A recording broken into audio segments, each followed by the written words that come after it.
We Yes, have I'm architect actually Cynthia excited na nga Pangpet. eh. Yes. Then architect Arian Dulias, architect John Ernest Jose, and then we also have architect Anthony Sarmiento rin. Sobrang bibigatin ng ating mga Yes. speakers Oh for my today. God. Can't wait. I can't wait to actually hear them later.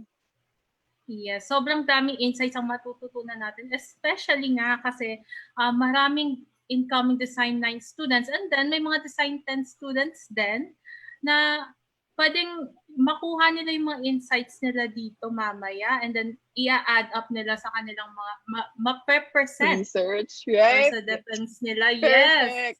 Perfect. Ate Mika, I'll Yes. ask lang, do you have your AD this term? Wala pa. Wala pa, right? Pa. Probably Yes. next term or like yes, next term pa. I'm still thinking about what will I magiging option ko propose for my for your thesis, no? proposal. Okay. Yes, kung Wala ano ka yung pang proposal. idea? Like, can you just give us a hint or like a gist of your proposal? Abangan nyo na lang. Aba, showbiz.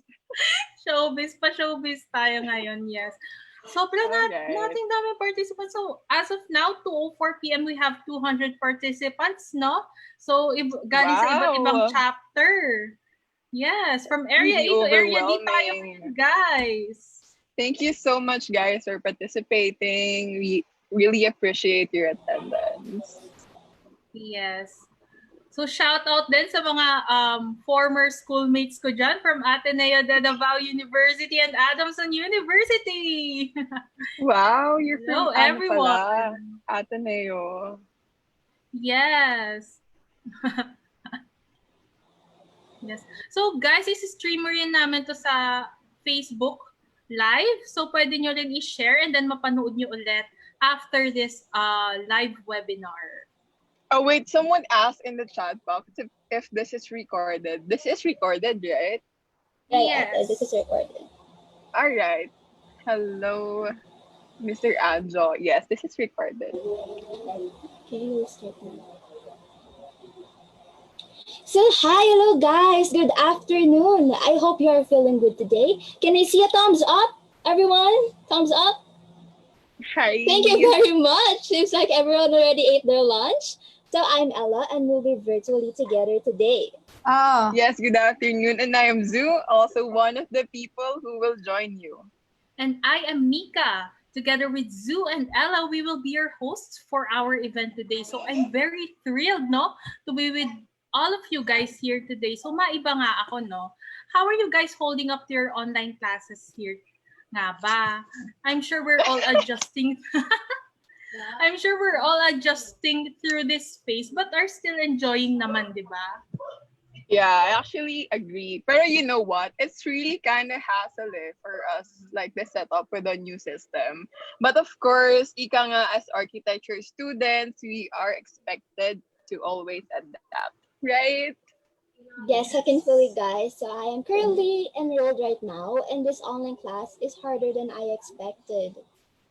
Yeah, I totally agree. But you know, despite of these trying times, we are actually expected to thrive. So that's similarly our situations right now as we probably approach towards the new normal. I certainly think so too. So anyway, are you guys ready? I mean, I can't wait because I'm really eager to get this event started na. Everything feels so exciting. I hope our audience, especially the students who are approaching AD or Design 9 and 10, are ready. We also hope you'll get a lot of insights from this webinar, right, Ella?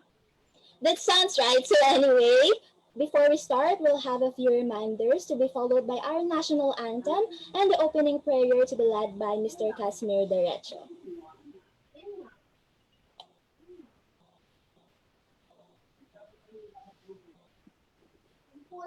Welcome, dear participants. Upon entry, please rename in all caps, surname, first name, chapter, or organization. For example, Cruz, Swan, and UAPSA. Turn on your video or camera if possible. Mute your microphones if necessary. Virtual raise of hand or typing of questions on the chat box is encouraged. Thank you.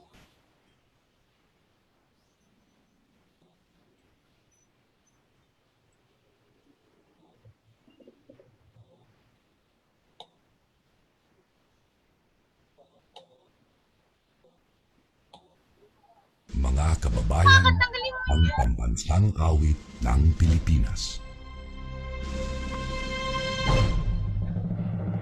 Kayang magiliw, telas ng silanganan, alam ng puso, sa dibdib mo'y buhay. Lupang hinirang, tuyag ka ng magiting, sa manluluping, di ka pasisingil, sa nagatang tulog sa simoy at sa langit mong paglaw, ay hinagang tulang awit sa paglayang minamahal. Ang isang ng matawad mo'y tagumpay na nagtinig, ang bituin at araw niya kailan pang ay di magtitigil. Luman ang araw ng walhaging pagsinta, buhay langit sa piling mo. Ang hindi kaya na pagkay mga amin, ang mamatay ng dahil sa'yo.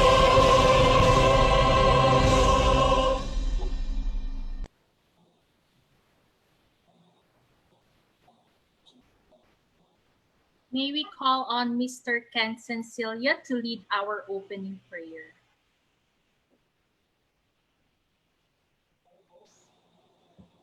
Okay, guys, let us close our eyes, bow our heads, and let's pray. In the name of the Father, and of the Son, and of the Holy Spirit. Amen. Heavenly Father, we glorify thy name. We are fulfilled through your blessings and grateful up to this astonishing moment where we are conducting a milestone learning by this uplifting sourcing of knowledge. As I declared on your endless power, this afternoon will be a triumphant program. Bless us, O Lord, from speakers, guests, and facilitators.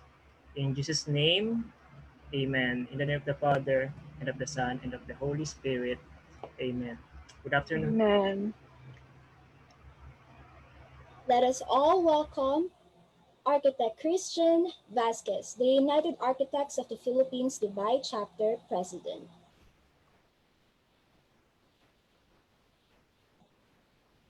Yes, hi. Can you hear me? Yes, sir. Hello. Good afternoon. All right. All right. Good afternoon from Dubai, UAPSA. Good afternoon po. Good afternoon, architect. Nice to see you. All right. This is one of the most exciting days for both of us. You know why? Because consider this as your first step to the field of architecture and the last project as an architecture student. On the other hand, from my side, in exactly 1 hour and 25 minutes, in this very room where I'm sitting now, I will be presenting my real-life thesis project, a G+2 shopping mall with 5-star hotel and 2 office towers to our clients. To tell you honestly, preparing for this real-life thesis deliberation to our client later, it is not far different to what I did before 17 years ago when I was doing my college thesis. The only minor difference I can say is that back in college, I have like 2 years to prepare for my college thesis deliberation, but now you only have 2 months or 2 weeks to prepare for your client presentation. For me and my batchmates, we treat our college thesis project seriously. It must be feasible, it must be built. It's more than just an academic requirement for us. I need to make sure that someone will fund this project. I go beyond what is required in college. I want it to be different, and I don't want to be just normal. Even before my final thesis deliberation, I already had an investor for my project to make it into realization. And now this is your chance to do something great. This is your chance, your only chance to have a sub-project before entering to the professional life. And in life, you need to choose between hot or cold, not warm. Either you do great or just be normal. This is it. The choice is yours. Have a fruitful webinar. Wish me luck, even though I don't believe in luck. It's just a metaphor, but yeah. And have a great day to everybody. Thank you so much, Architect Vasquez, and again, good luck for that opening remark. Truly, we feel that we are still connected despite the distance. And now let us welcome Architect John Limuel Yacuna, UAP, the UAPSA NU Chapter Advisor, for his welcoming address. Good day. Hello. Good day to all our participants, guests, and esteemed speakers from all over the country. Good afternoon. Welcome to APSA National University Chapter 2nd webinar. This time, this is entitled BAITANG. This is actually a step-by-step procedure on how to conduct your Design 9 and 10, also known as architectural theses. So we hope that you could learn a lot, or at least a thing or two from this webinar. UAPSA National University decided to conduct this series simply because they want to be of help to all the incoming Design 9 and 10 students, not only for the National University students, but perhaps from all architecture students all over the country. So we hope that you could this could be a useful tool so that you could have an idea of what is architectural thesis basically, and hope that we could be of as help as well in conducting your thesis. So once again, I am Architect John Limuel Yacuna, the UAPSA NU advisor for this school year. Thank you and welcome once again. Thank you very much, Architect Lacuna. And now, let us welcome Mr. Rafi John Jimenez, the immediate past president and incoming district director of B1, for his welcome address. Hi, I'm Rafi John D. Jimenez, immediate past president, and it's my privilege and pleasure on behalf of United Architects of the Philippines, Student Auxiliary National University Chapter. And we would like to acknowledge the presence of everyone na umattend sa event na to, which is entitled THESIS IT. So, thank you so much for attending this and freeing up your time para makapakinig and matuto sa event na ito. And thank you so much for being with us kahit na marami tayong pinagdadaanan. To all our key students and UAPSA out there, remember, learning never stops. Kaya nandito kami para ibigay sa inyo or ihatid sa inyo yung mga learning na pwede pang maidagdag natin para magamit natin sa mga projects and mga plates natin. Like for example, this one is a thesis. So sa mga magte-take up na thesis, I think this is a great opportunity to level up your thesis. Halina't makinig. Thank you so much and enjoy the program. See ya! Thank you so much, Mr. Rafi Jimenez. I like that he's really hands-on with everything. Like you can see the background of his video. He's still on site that time. Thank you for taking the time for us. And by the way, guys, I would just like to take this opportunity and thank the effort of the UAPSA National University Chapter for giving us this event. Kasi I heard this was supposed to be solely just for the NU community. But then the people behind this thought that, hey, since we'll be on air virtually, why not include all the other students who share the same situation with us? So hence, here we are, mix of NU College of Architecture students, students from USD, TIP, TUP, PUP, ADU, and all the other students and audience that I failed to mention who are joining us today. Right, guys? Right, Ate. So thank you very much to everyone who attended today. We appreciate you a lot. So good day, architects and future architects. We would like to welcome all of you who are here today, especially the different chapters and organizations. Thank you very much for attending. Today is the day that we've all been waiting for. Are you excited and thrilled like I am? Well, ready yourself because we are about to start. UAPSA NU proudly presents THESIS IT 1.0 BAITANG, the steps in expounding your ideas to one transcendent thesis. Before we proceed to our first speaker, we would like to inform you that you can ask questions after their talks. There is an option on your screen to raise your hand, and after we call your name, you can unmute and ask our speaker. Back to you, Ate Zu. And now, to give you a gist out of the humongous information about our first speaker, she is the current principal architect and designer of Atelier Funk Architecture from 2008 up to now. She took a master's in Advanced Architecture Institute for Advanced Architecture of Catalonia, Barcelona, Spain. Just recently, from April 2020 up to now, she initiated the creation of Studio Nexus. It is a research studio of inquiry and speculations for the co-creation of responsive designs to the pandemic, for the creation of the new knowledge delving into the Philippines context to help our people. Then from July 2018 to 2019, she spearheaded the Global Summer School, Manila Note, as a full-time 2 weeks course that provided both practical and theoretical knowledge in addressing real-world problems in society that can be tackled by architecture.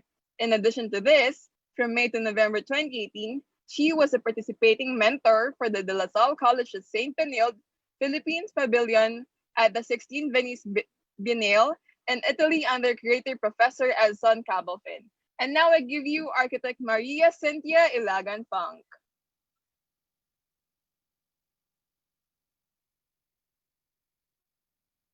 Okay. Hello, good afternoon. I am very happy to be part of this big event. I feel my heart beating quite fastly. I mean, just to think, because it is actually for you kids that you're like my inspiration also for doing what I do. And it gives more meaning to what I do as an architect, educator, and now community builder. Hi, girls. They're all girls. Nothing to say about that, but it's just that maybe you're more more straightforward perhaps in leading the whole pack. But then I've seen also that all of those who spoke ahead, my colleagues are or gentlemen, and so we're equally placed, right? Okay, so I am really grateful for this opportunity to have this few minutes with you, to work with you on, let's see, it's actually a threshold. I like the title of your event, that it's Baitang, that you go step by step, but you're actually crossing a threshold. Exactly as colleague Christian Vasquez said, no, that maybe this may be your last project, thesis as a student, but then I've always thought that it's always a way for us to learn and to grow. And so with this, I'd like to share my screen. May I be allowed? Okay.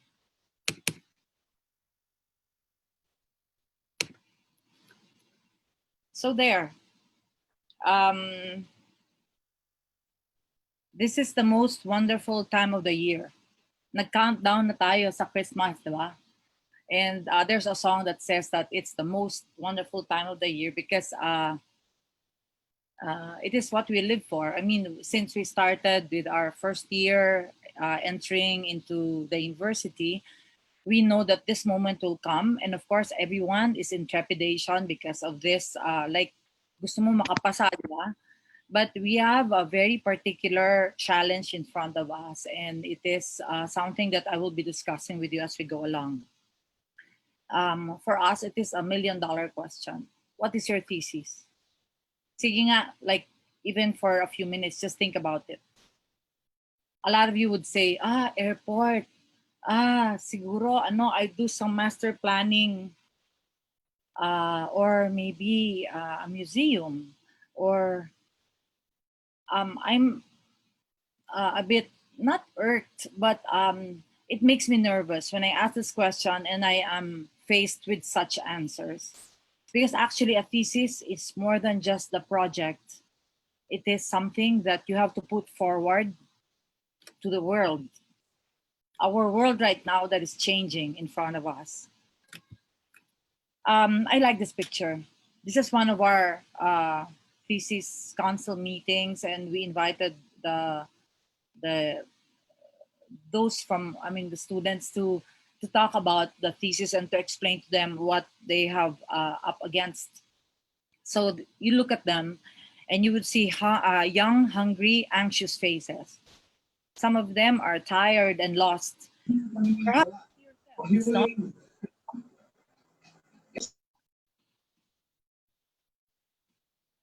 Many of you see yourselves also in the familiar looks, but it's all good. It's all part of the rigor. If you're not nervous, there's something wrong. So number one, you have to be nervous. You have to be afraid. Perhaps you have to be angry also in order to change things. So now, you should actually be excited. You're given a reason and a chance to be heard. After all these semesters of study, you're supposed to find something interesting, innovative, and relevant within the discipline of architecture. But what is architectural design thesis? Knowing what it is perhaps half the battle. Kasi kung hindi mo alam siya, you'll get lost. So first, you have to know what it is. It is an independent design research project. It is selected and developed by the student to define an individual position with regards to the discipline of architecture, guided by a faculty advisor. Okay, so it has to be independent. It has to be something that you have chosen. You didn't do it because someone told you, yan na lang. Or why don't you do that? Baka architect pa yung tatay mo. Ito, trabahuhin mo. Dapat ikaw ang pumili nito and you have to develop it yourself. And then, because it is important that by this thesis, you're putting forward your position on something about architecture. And then because you don't know everything, because in fact, you are a student for this, it would be good if you're guided by a faculty advisor. Wait, I need to, okay, make this smaller, perhaps.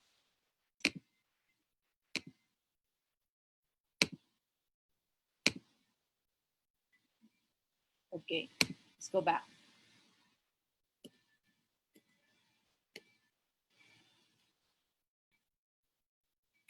Now the anxiety increases every day as a deadline for submitting your thesis topic and possible supervisor is closer. So I'm not even talking about writing the thesis itself, but reading your thesis topic is an easy task. Can we fix this? I mean, I'm sorry, it kind of distracts me.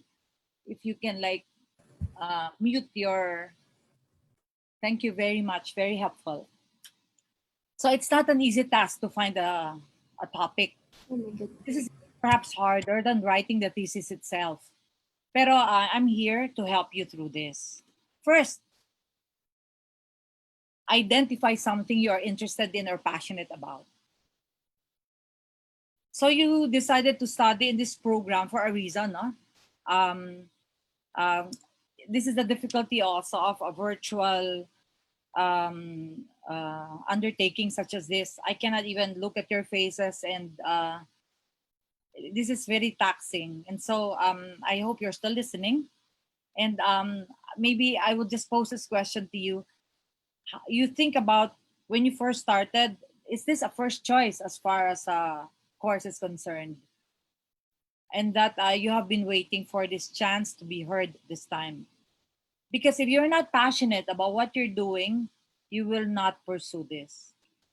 So from the beginning, you may want to keep track of those discussions or issues that ring a bell for you.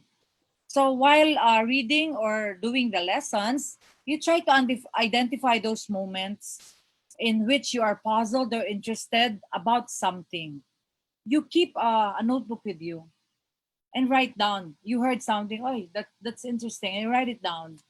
And then try to see if the excitement or the interest or the passion would build up.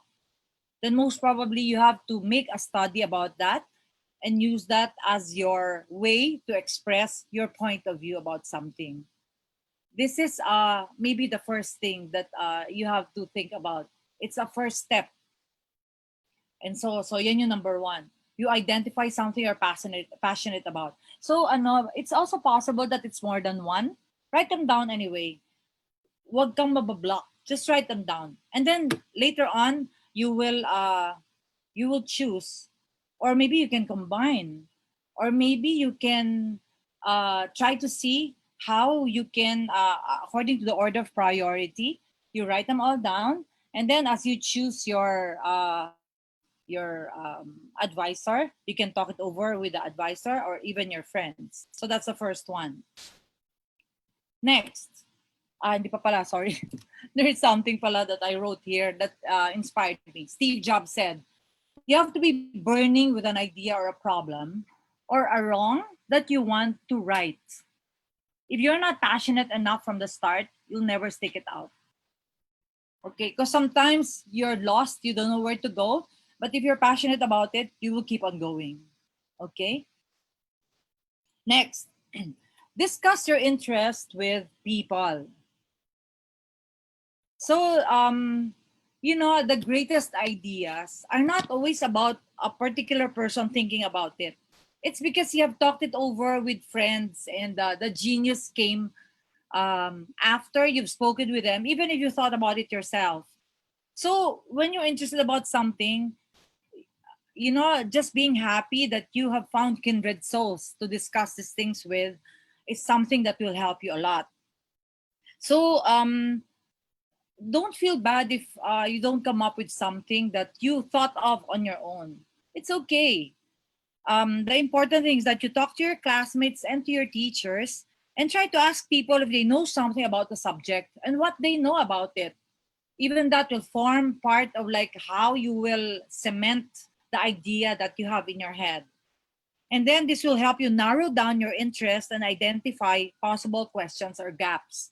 So like halimbawa, dun mo din makikita, ganun ba talaga yon? Tapos, and then you will have further ideas as to how to develop that particular topic. Because knowledge depends greatly on collaboration and dialogue, especially at this time, that no one has the monopoly over one topic. It's always people working together that you're able to come up with great ideas. Because when you, even us, no, our body would tell us, you're looking one direction, but you cannot see what's behind you or beside you or talagang total 360 degrees about you. When you talk about your interests with people, they may be able to see things that you don't see.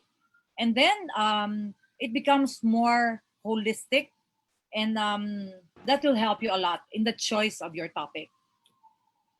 Next, you talk to the faculty. And I like this very much because when we talk about this, talking to the faculty about something, uh, we always say, and you listen to these kids, there is really nothing that we cannot teach you that you cannot learn on your own. Why? Because there's the internet. And then a lot of you perhaps travel even more than the faculty because we are doing this and we have to stay within a budget. But kayo, you still live with your parents, or you can ask them for travel money, ganyan. Or maybe even the fact that you are really wired differently and you can really seem to manipulate the black mirror more than your faculty. So we call this in the 21st century, we call this exposure. You're more exposed, more than we were at the time that we were in school ourselves. So anong gamit ng teacher? Diba? It's emphasis. Emphasis meaning we have the experience kasi. And talking with us, you would be able to see if your ideas are actually feasible. In parang your faculty will ground you. And so if you don't know which professors to approach, you can check on their research fields or you can go to other schools. Diba, yung number 2, you talk to your friends. Maybe they can recommend someone. And then now that the practice of architecture is truly multidisciplinary, maybe there is a psychologist, a psychiatrist, or a physicist, or someone who's into agribusiness, or even on topics that you know nothing about, lalo na. And then you can talk it over with them and they will ground your thesis. But now we're talking about faculty. Your faculty is there talaga to help you. Maybe they're not even the right ones, but they can veer you to the right direction. So I suggest that you stop being shy. It's a waste of time. If you have a question, you approach someone who you think might be able to help, or maybe ma-confuse ka, di ba? But even that confusion, you have to decide on it on your own. Just write it down. And then you would be able to see that the faculty are the adults in your community that could help you. So you talk then also about your broad interests, and your faculty would just be too happy to help. They're really willing to help. So do not be afraid to talk to them. So this is what I was saying. The 21st century education is about exposure and emphasis. You put that together, okay ka na. Of course, there are other things that you need to do. But putting these two together, it will be a big help. Next, use your class assignments to develop your interests. Di ba meron pa tayong mga tinatawag na, anong minor? Minor subject lang yan. And then the professors of those subjects get offended. But minor? Don't even say that, because everything counts. All these learnings count. So even your assignments in the subjects which are not the main, it makes you more holistic. It makes you understand a lot of things. And it helps you develop aspects of those topics that would ring a bell to you, for you. So it will help you to explore and start narrowing down what exactly you are interested in. So it will give you the chance to examine the bibliography related to the subject and articulate some thoughts about it. So do not underestimate the small projects, the small assignments, because we have to feed the fascination in us, because the small fascination can develop into a great passion. Yan.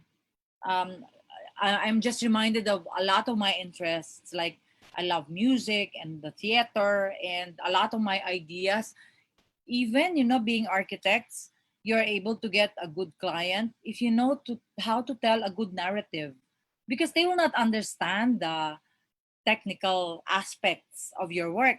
But if you are able to tell them the story, how important this project is, I'm imagining a lot of the projects that I had are happened when I was talaga good friends also with the client, and we were able to talk about and laugh about things that are in common with us. So your class assignments should not be treated lightly.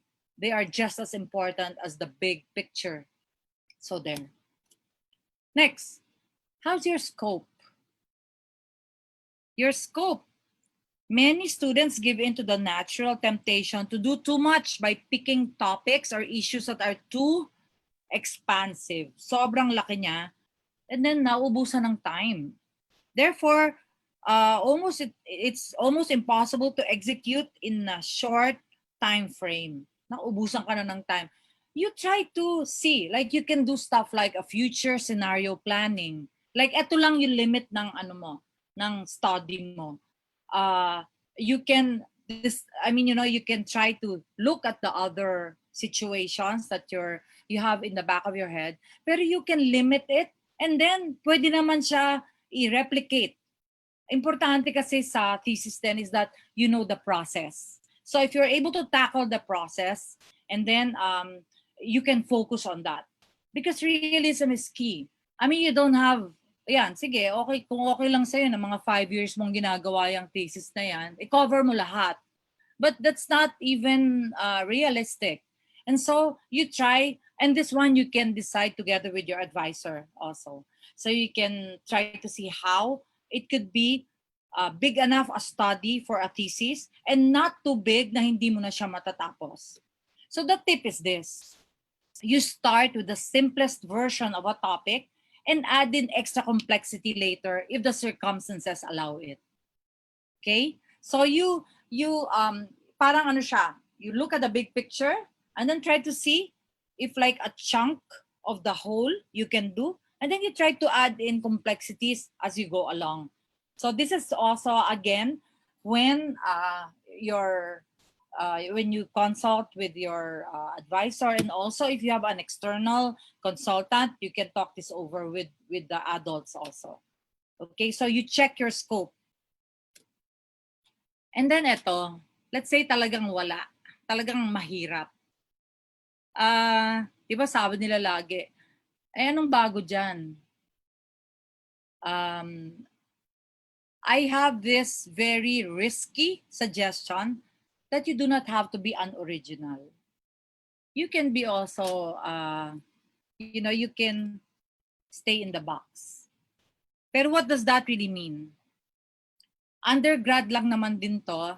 So you're not expected to come up with something sobrang unless meron kang mga goals na best thesis o kaya talagang you're running for honors, and then si mommy at daddy are both architects and malaki yung pressure. Tapos dapat kaya mo yung pressure. Pero pag medyo may bungi doon, how do you look at this?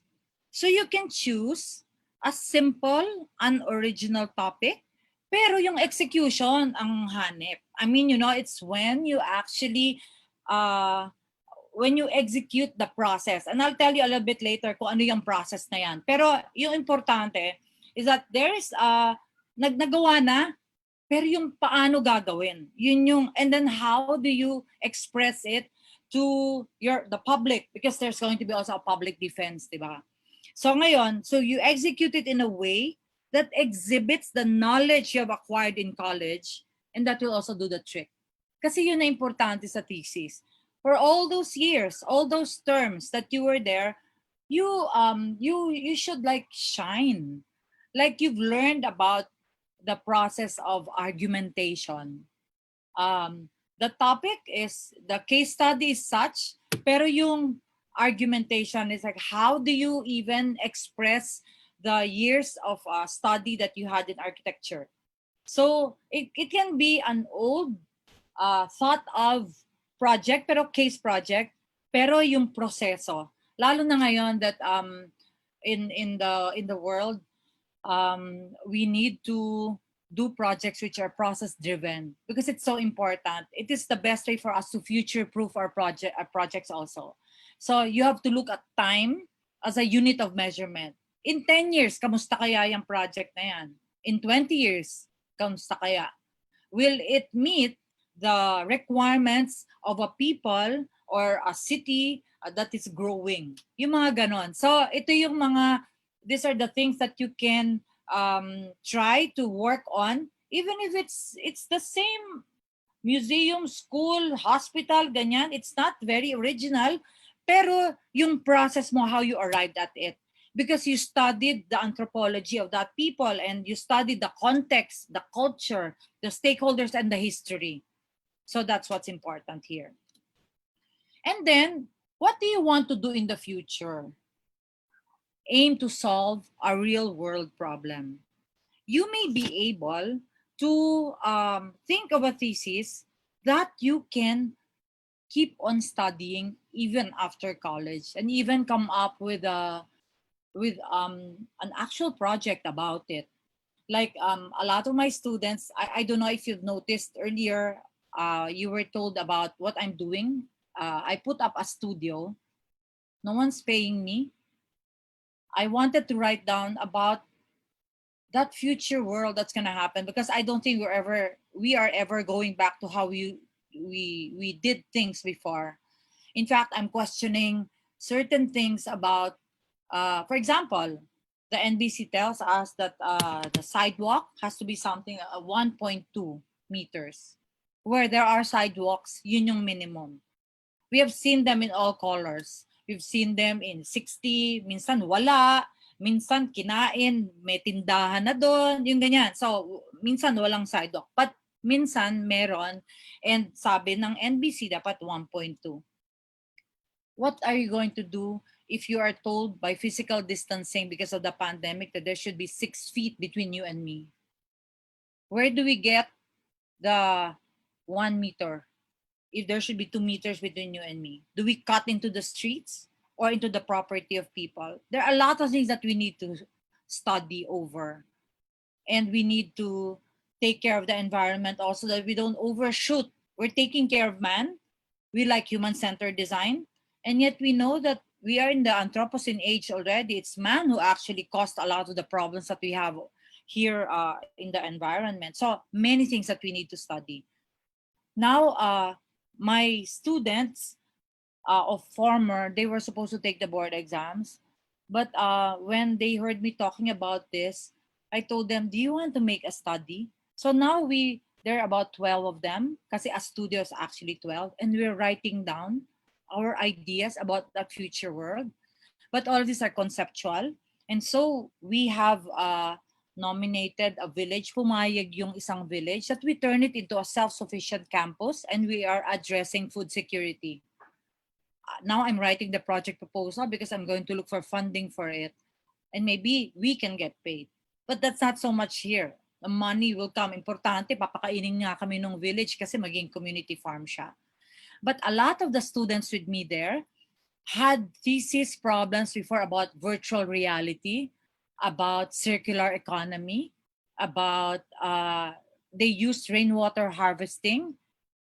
Alam mo, yung research nila doon, we're using it in our studio. And we're doing it and we're writing it all down and kicking it up a notch higher by looking at innovations. So the aim is to solve a real world problem.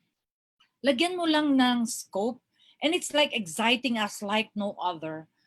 We are afraid of this pandemic and where it will take us, how long it's going to take. The last one took 4 years for humanity to come around. Can you imagine us like this? I'm talking to this, now it's not black, it's white with letters in black.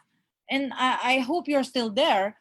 And because you came here and there are 3 more wonderful speakers to speak after me. But this is what I'm saying.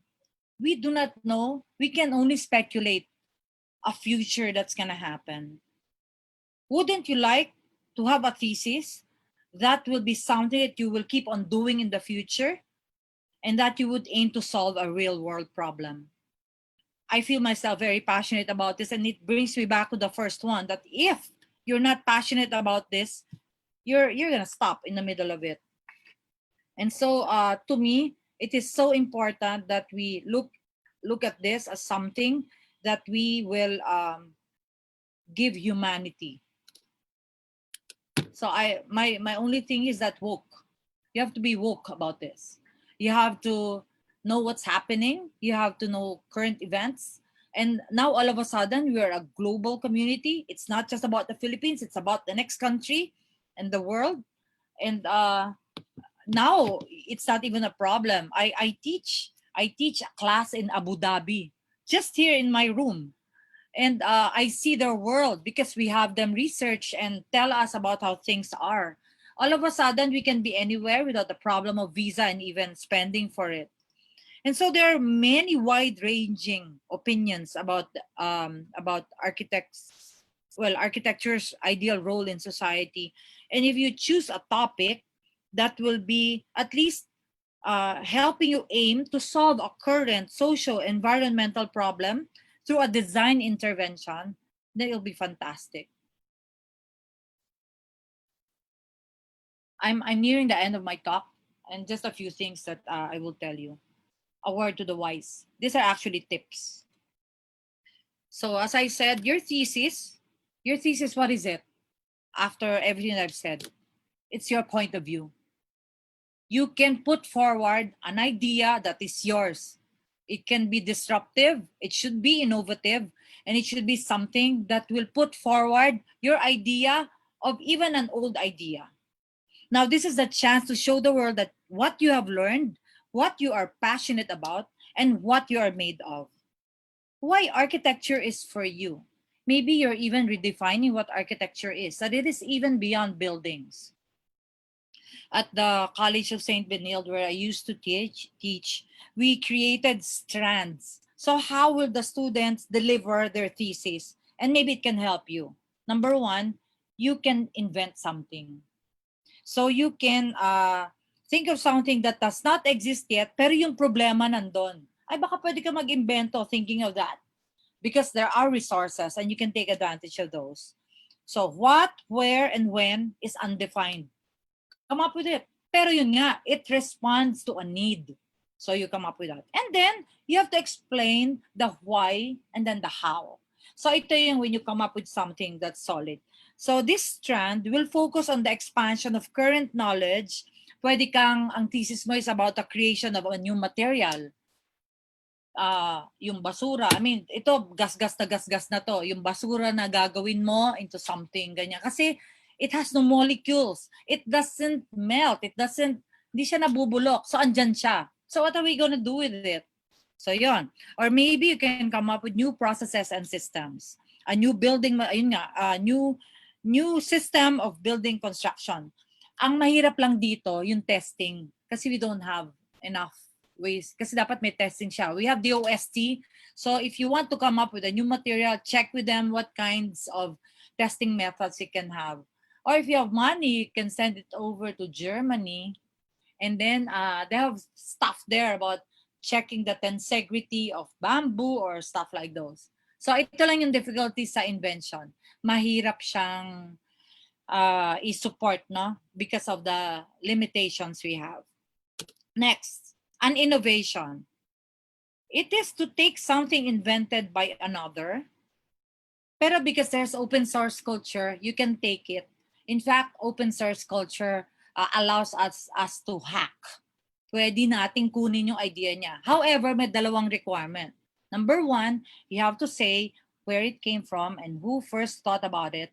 And then you will build on top of it and then you put it back there. So, kaya mo lang siya hinak because you want to improve on it. And that's the idea of innovation. To think of something new and then you propose new typologies, a design policy that will be amended to change things para you cross-research into design. You will design a new thing based on something that already exists. And the last one is exploration, which is like you focus on research and design work that has the goal of discovery, like maybe doing architecture better, or maybe looking at things from a different point of view. You explore, so it will like help us all think of architecture differently. Ngayon, ito lang yung sabi ko sa inyo na how, no? And this is something that excites me. And I'll be quick na about this. When you say dialectics, it's the way of argumentation. It's like, you know how to argue. It could be, lalagpas ako na si Plato. Diretso na ako sa favorite ko. I love Hegel. So the Hegelian dialectical model is something I like very much. Kasi, unlike Plato na pinagtapat niya yung mga personalities, I mean, talking about a certain topic, si Hegel, his dialectic model is this. There is an initial thesis. So like halimbawa, you think of something and then you think of an antithesis.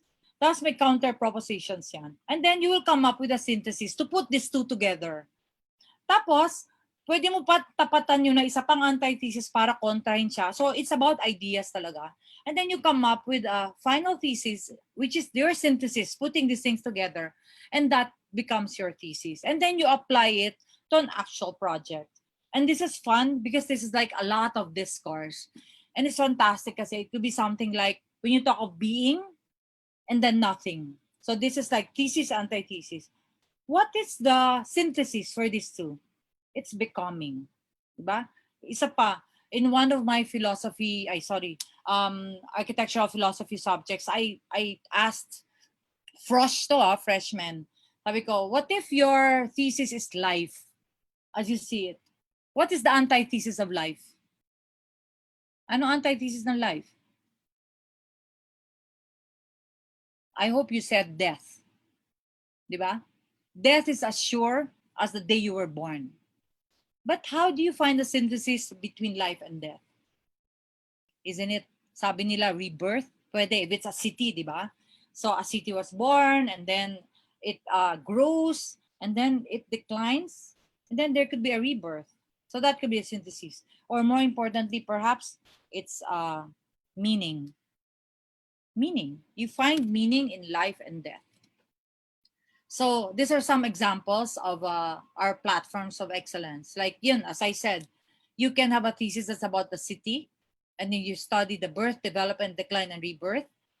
It could be mobility, which is the free and easy transport of people, goods, services, and ideas. So ang itatransport mo pati ideas. Kasi lalo na to, I'm home, 6 months already. How do I transport an idea? So papasok din dito yung internet natin. And then next, 21st century habitability. Do you know that they're all already building on the moon and Mars, diba? How do you build there? Robots. How do you control the robots? There's such a theory called quantum entanglement. And this idea is like you move something here, and then the farther that thing is to the source, the more it is like the link between these two is stronger. And how do you do this? Do you know it was discovered in 1939 by Einstein and two other scientists, and at a time when they didn't even know what it was for. But we're gonna use it now to control the robots to build on the moon and Mars. Yung ganyan, so yan yung research na pwedeng gawin. And then civil economics, and then responsible architecture, meeting man's needs and maintaining an ecological ceiling. We don't overshoot. Social capital to get things done, the strength of the social energy, and then that over sustainability, regeneration is what is needed. These are like just examples that I wanted to give you. Now, this is my last slide. We may be the last generation of the old world. I'm very busy in this period, but when I was asked to talk to you, to my mind, I felt like my heart beating fastly. We may be the last generation of the old world. I said yes because we are also the first generation of the new one. We can co-create a new world with the creation of new knowledge and its application. And I think through your thesis, don't do it for the grade. You do this for what we may be experiencing in the future. And you can start contributing to that new world now. Thank you. Thank you, kids. These are my references. You know, I didn't even time myself. I hope I didn't overshoot na. So thank you for Yes. Thank you so much, Architect Funk, for instilling us the effective ways on how to relevantly manage and tackle our studies, especially our theses. Grab especially the Hegel, like it really got my interest off the flow too. It made me want to think about my future researches already. How about you, Atamika? Yes, actually, Zoo, that was an awe-inspiring talk from Architect Funk, especially to a higher year student like me who is going to take their thesis 9 na, diba? She mentioned, Oh quote my unquote, God, yes. if you're not nervous, there's something wrong. Oh my, I am super nervous na thinking about the first step pa lang. She really gave a lot of options as to how or what can our first step be when deciding what can possibly our thesis, diba? And then making a thesis is not just about research, but as to how open or broad, I mean, your mind is to the society and problem, how it should be innovative, Yes. relevant, and timely. Yes. Yes, you're probably on the right track, Atamika, if you're really nervous right now. Yes. Now, Zoo, let us proceed to our question and answer portion. Okay, guys, if you have any questions, you can raise your hand. And after we call your name, you can unmute and ask our speaker. So, yeah, speak your mind, guys. Yes. Then again, please raise your hand. The raise your hand button is andun lang siya sa may chat box banda. Or yes, or in the participants area, pwede nyo yung pindutin. So if my questions kayo for Architect Funk regarding her presentation, please do so.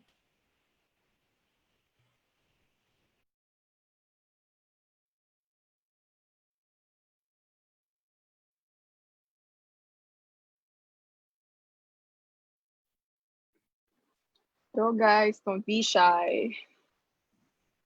baka clear. Baka it's clear and they don't need to know more. Yes, Mr. Casimir Ivan Derecho. You can We unmute. have.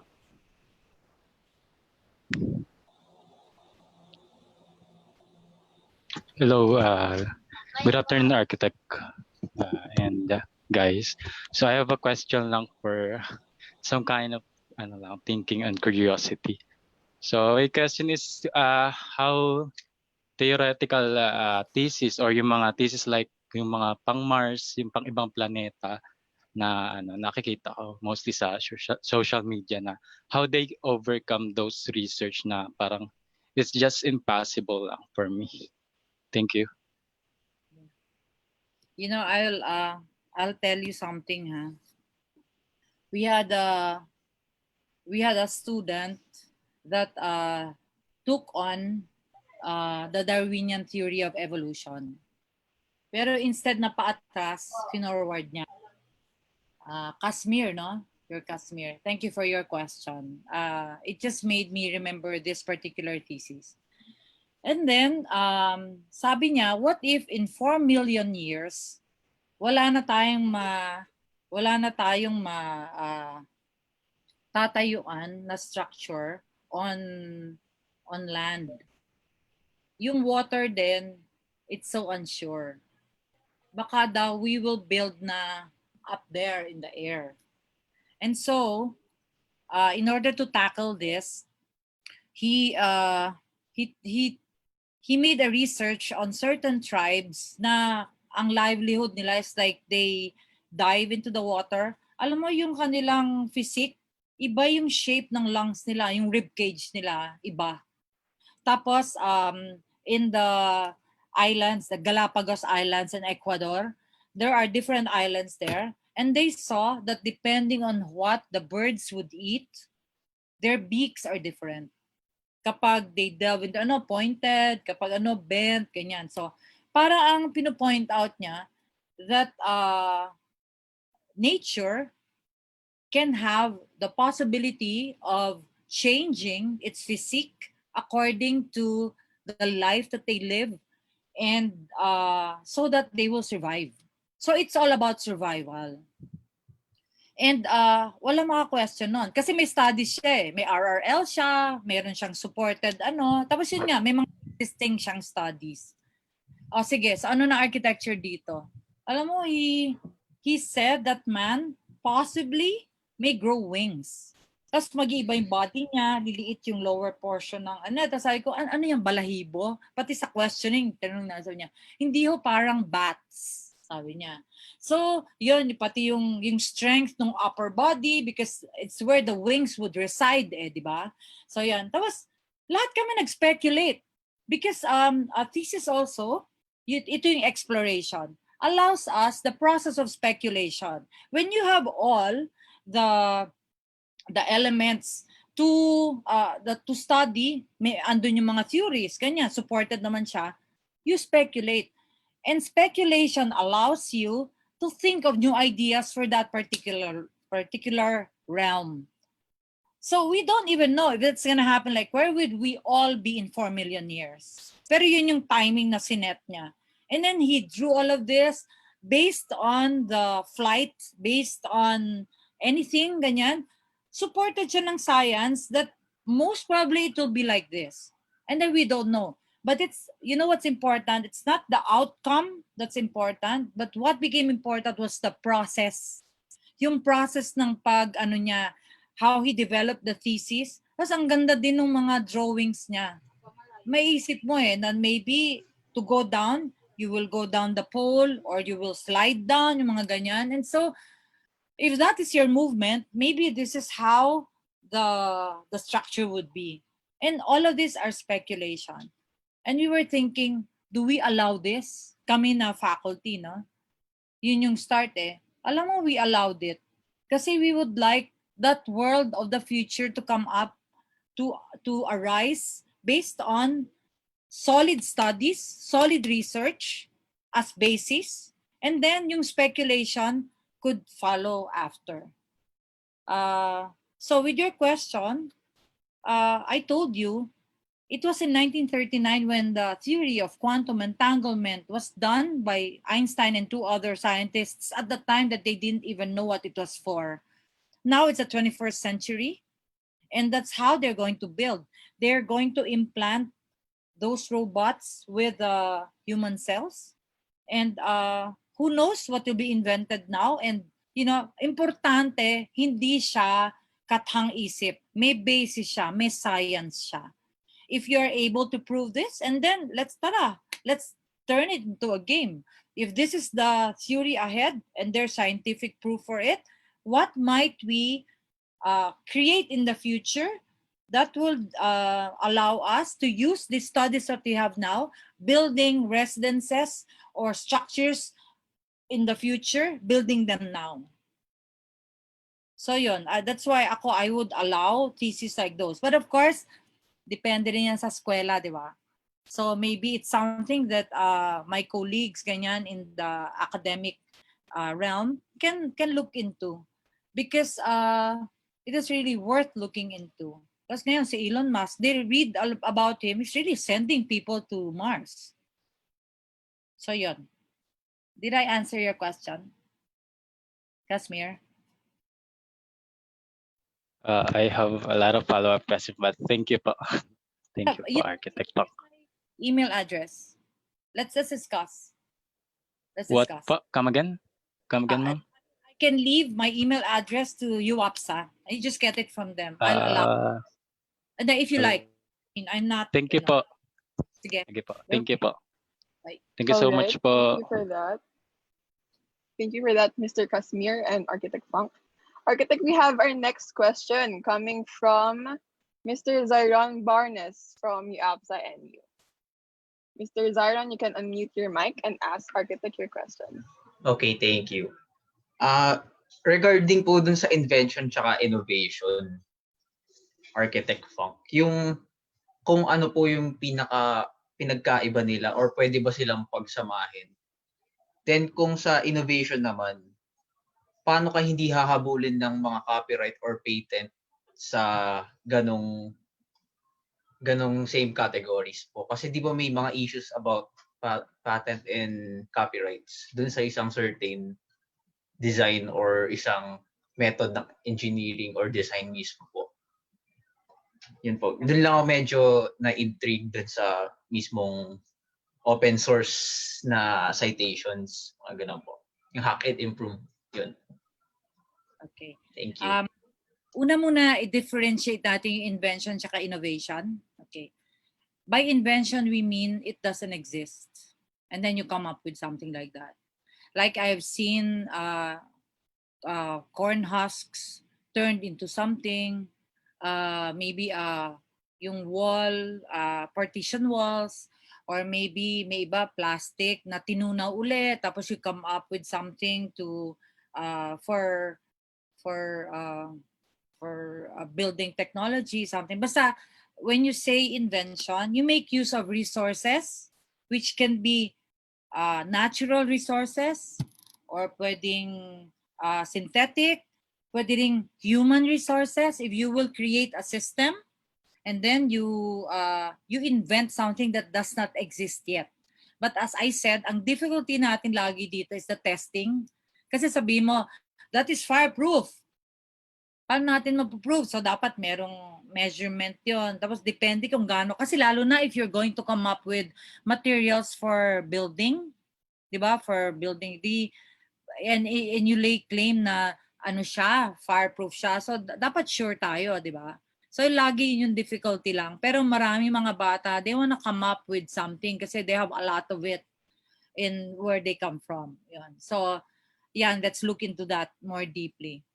Ngayon, as you said sa innovation, kasi nga ang point dito, you're not gonna say that you invented it. Someone, in fact, sabi mo, doon ginamit to. Pero sa Pilipinas kasi, hindi pwede yan kasi mainit, halimbawa. So, kukunin ko yung idea na yon. Halimbawa, I don't know, it's something that you will ride on, pero dahil it's for snow, I mean, to make you travel faster, ganyan. Wala tayong snow dito, but you love the idea that it's the fastest way to get from the top floor to the lower floor. Halimbawa, so yung idea na ito, ganyan, pareho yun. Pero, dahil iba yung context mo, maiiba mo siya. So, the idea that came from someone, you say, this was first invented by this team, this architecture studio, ganyan. And then you know, I have done a lot of things. I even looked them up and wrote to them. I'm gonna use your idea, ganyan. Is that okay? And they wrote me back and then they said, actually, kung hindi ka naman kikita out of it, wala naman kaming kailangang bawa yung, di ba, you get something out of, like if you use something and then you earn from it, and then yun yung masama. Pero like you would like to go further because it was invented 15 years ago. Ang dami ng innovations ngayon. Mas mura na siya kasi may gagamitin ka na bago kasi na-invento mo ng iba. You just put it together, tapos ilalagay mo sa context natin. And then you tell them, I'm willing to also exchange with you to show you what I did. Tapos mamaya mo hinar ka pa. Ando ka sa Sweden nakatira ngayon kasi taga doon Swedish yung grupo.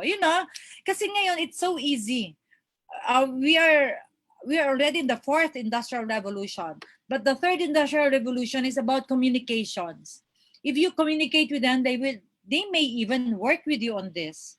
There's a 19-year-old kid who cut down by 50% the electricity that in the United States binibili sa kanya kasi alam nila na malulugi sila. His name is Alan Jackson, and he was able to, kasi kandila na nga lang ginagamit nila. Bakit ang laki-laki pa rin ng kanilang kuryente? He invented something.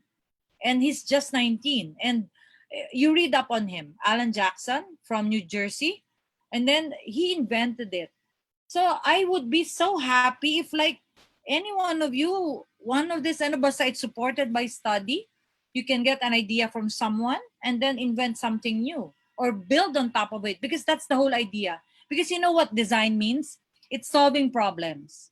And if you are able to design, it means that you start at a random and then you iterate over and over again. And even the ending design is still a probability. Why? Many things are getting invented everywhere. So yung idea mo ngayon, baka maluma na yan pag di mo tinrabaho. See? So this is how you can work out an invention and innovation as thesis. There. Did I answer your question? Yes, ma'am. Thank you. Sige. Yes, thank you so much, Mr. Zyron Barnes and Architect Funk. So, Architect Funk, we have a last question coming from Ayla from UAPSA PUP. So please unmute your video. Hello, good afternoon po. Hey, Ayla. So, hello po.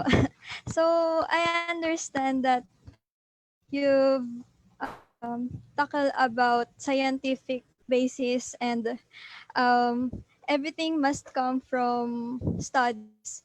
And I know that the solution is not always architecturally proven. So there are times that the answer is based on scientific theory. So how can we convert it into architectural theory or architectural way that is really feasible, knowing that we cannot prove it as undergraduate students?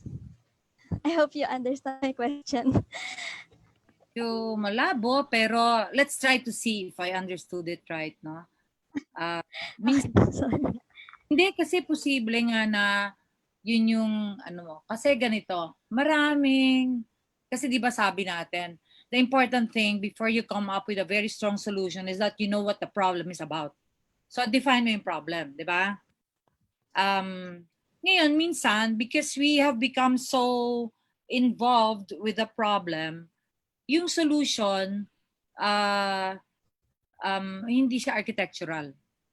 Diba? So, halimbawa, you're talking about, halimbawa, ang problema is mga battered children. Yung mga sinasaktan ng mga caretakers nila, magulang, auntie, yung ganyan, ano? And then, nilagyan mo siya ng division o kung ano para to protect, I don't know, kung anong mga solutions mo.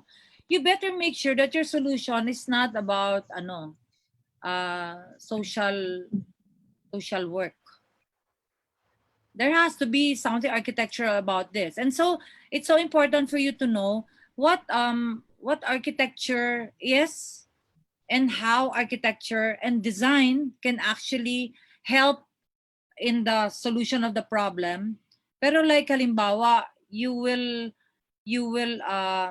put in an intervention whereby planning is involved, or maybe basta the solution has to do with space, or the perception of space, maybe with color or texture. And so if this is your type of problem, it will be good if you research on architects who work on the psychological of like textures of materials, like maybe Peter Zumthor or Palasma, who talked about the eyes, the eyes or the skin. And na you know that architecture goes beyond all of this kasi it is a lot of psychology also. So it can be actually anything. Pero if you're able to research and make studies about how architects before you have solved such problems, isa yon sa way for you to approach a thesis like this.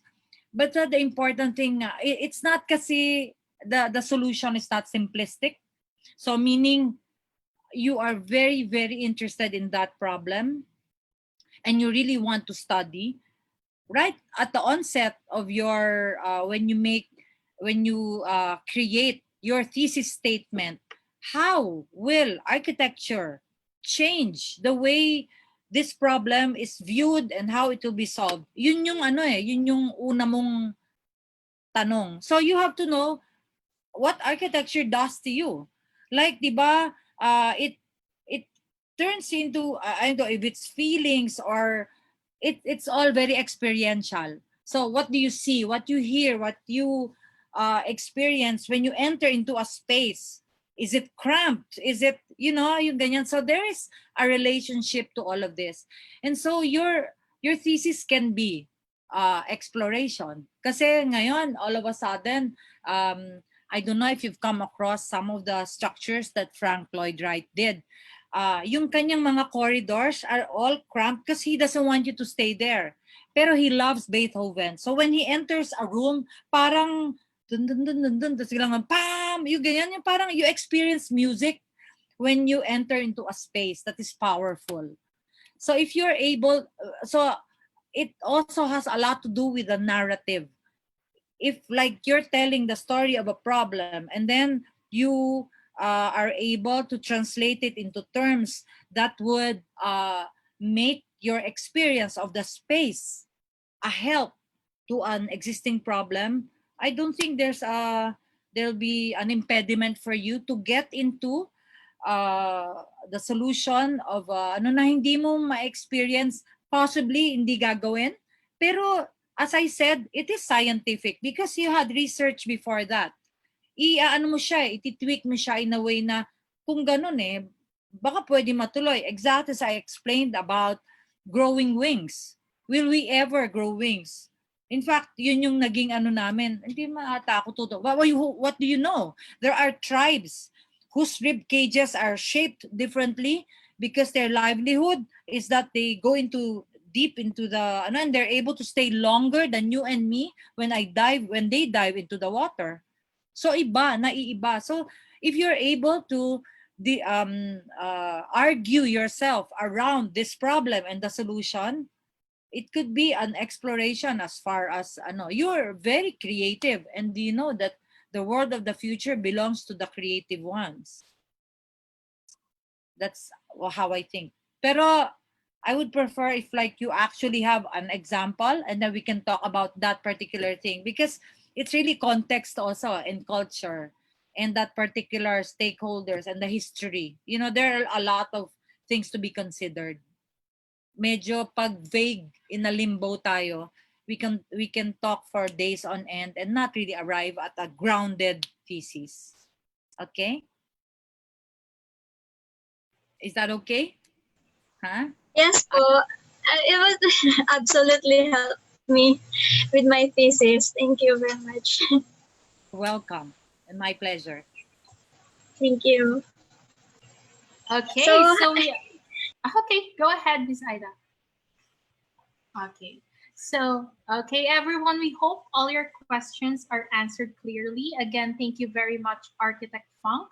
Now let us call on Miss Catherine Maybe Salazar, our UAPSA NU Chapter Vice President for Programs and Development to present the Certificate of Acknowledgement. This certificate of acknowledgement is presented to Architect Maria Cynthia Ilagan Funk, UAP, for sharing her worthwhile perspectives while imprinting inspirations and learning to the students and colleagues during the event.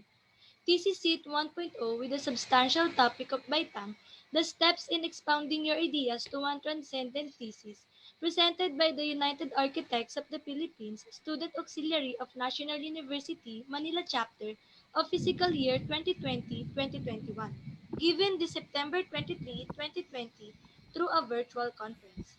Signed by the United Architects of the Philippines Student Auxiliary of National University Chapter Advisor, Architect John Limuel G. Lacuna, UAP, and the Dean of College of Architecture, Architect Jonah E. Ponce, FUAP, CBP, PhD. Thank you very much. Thank you very much for this honor. And thank you also for allowing me to be part of all of this. I'd like to just take this chance also to wish everyone a fantastic journey as you seek to create new knowledge through your thesis. And I look forward to calling you my colleagues in the future, okay? I would like to allow also the UAPSA, just in case there are particular kids who would like to consult, just write me.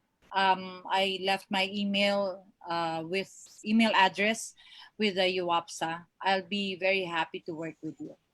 Okay. Thank you so much, Architect. Thank you And so much. let's have a photo opportunity with Architect Funk. All right, everybody smile. Please turn on your cameras. So we'll have a photo up. 1, 2, 3. Thank you. Thank you. Right. Thank you again, Architect Funk, and thank you, everyone.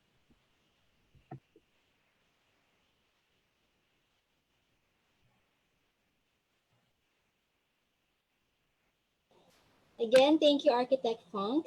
And now let us welcome Ms. Maxine Andrea Lumbera, the United Architects of the Philippines Student Auxiliary National President, for her welcome address.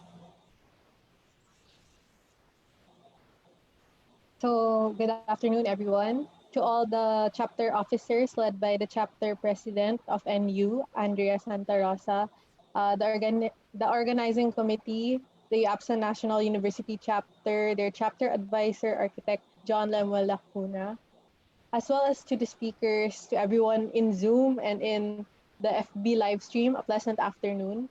First of all, I would like to extend my gratitude to the organizers of this chapter event. Congratulations for coming up with this webinar and for really opening your doors to help other chapters, especially in this pandemic. I hope your chapter hosts more events like this for the benefit of the for better design leaders in the future and the profession itself, as well as our country. Thesis is one of the defining moments, ika nga ng architects natin ganina. Thesis it indeed. But please always remember when doing your thesis that mental health is key. Kasi who will be the proponent of this defining moment? Di ba kayo? So yeah, take breaks when needed, prioritize your mental health, always have a support system. Learn how to rest despite the pressure, the deadlines, because at the end of the day, we are not machines. So keep on going, but learn to rest. On behalf of UAPSA, we will do what we can to help our members in this virtual fiscal year. This year, you can expect a more adaptive, representative, comprehensive, hyperactive, interactive ARCHI UAPSA, as we will be adapting to the new normal and we will be more hyperactive in responding to your queries by launching an online platform that will somewhat act like a freedom of information portal where chapter members and officers can voice out their concerns immediately. Also, in my term, it's going to be a more diverse national board of directors and standing committees, as this year it will be the opportunity year for officers to serve from really far areas, as from areas A, C, and D. even if the term is just online. Expect a lot of collaborations in store for this year. We have a lot of competency workshops that we will be having. With this, I am inviting everyone in our webinar this weekend for our online celebration of Quadripartite 2020. We have this chapter affiliation point system where the more members who participate in our online events this year will get membership affiliation discounts for the fiscal year next year based on the delegation of members divided by the number of members in your chapter. So see you there. We look forward to your active participation. Thank you again, UAPSA and you. Once again, I am Maxine Andrea N. Lumbera, the incoming National President for fiscal year 2020 to 2021. Daghang salamat. Daghang salamat, Miss Maxine Lumbera, for that wonderful message, paghalong diha. So for now, our second speaker for today, we have an architect who took up Bachelor of Science in Architecture and a graduate at the University of Santo Tomas in the year of 2010 as a Metro Bank Boysen Scholar. She's also a board passer of Architectural Licensure Board examination last June 2012. She was a former junior architect of D1 Architects and Engineers. She also became a designer, estimator, project auditor of Cardrian Builders in the year of 2012 to 2013. She was a project architect of First Yuma Development Incorporation from April of 2013 to June of 2014. She also became a member of some UAAP architectural faculty, which are Adamson University, Far Eastern University, and University of Santo Tomas, and is now a family member of the National University College of Architecture.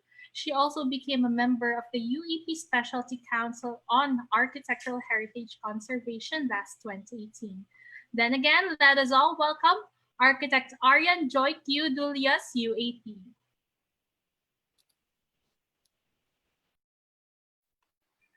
Hi everyone. Nadidinig ba ako? Hi, yes, ma'am. Hey, ma'am. Yeah. So I see familiar faces here. Nakita ko yung mga from NU, shout out sa mga mga NU students. Then from other schools din yata, diba?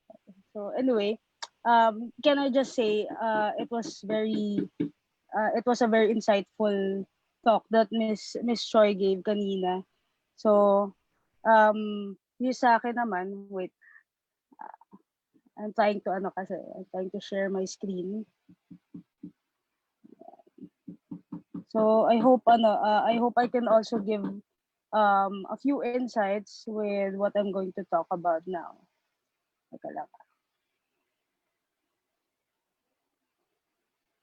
Okay.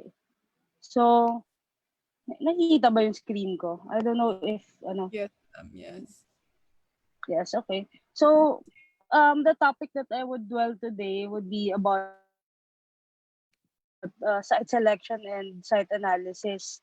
So, ito yung this is the part where you would actually start learning or start learning more about your thesis. So, before that, just to show you how just to show you the gravity of what I'm doing right now. My impression kasi right now is that I'm talking mostly to those students who are taking up their thesis. So ito na guys, yung pinaka hinihintay natin.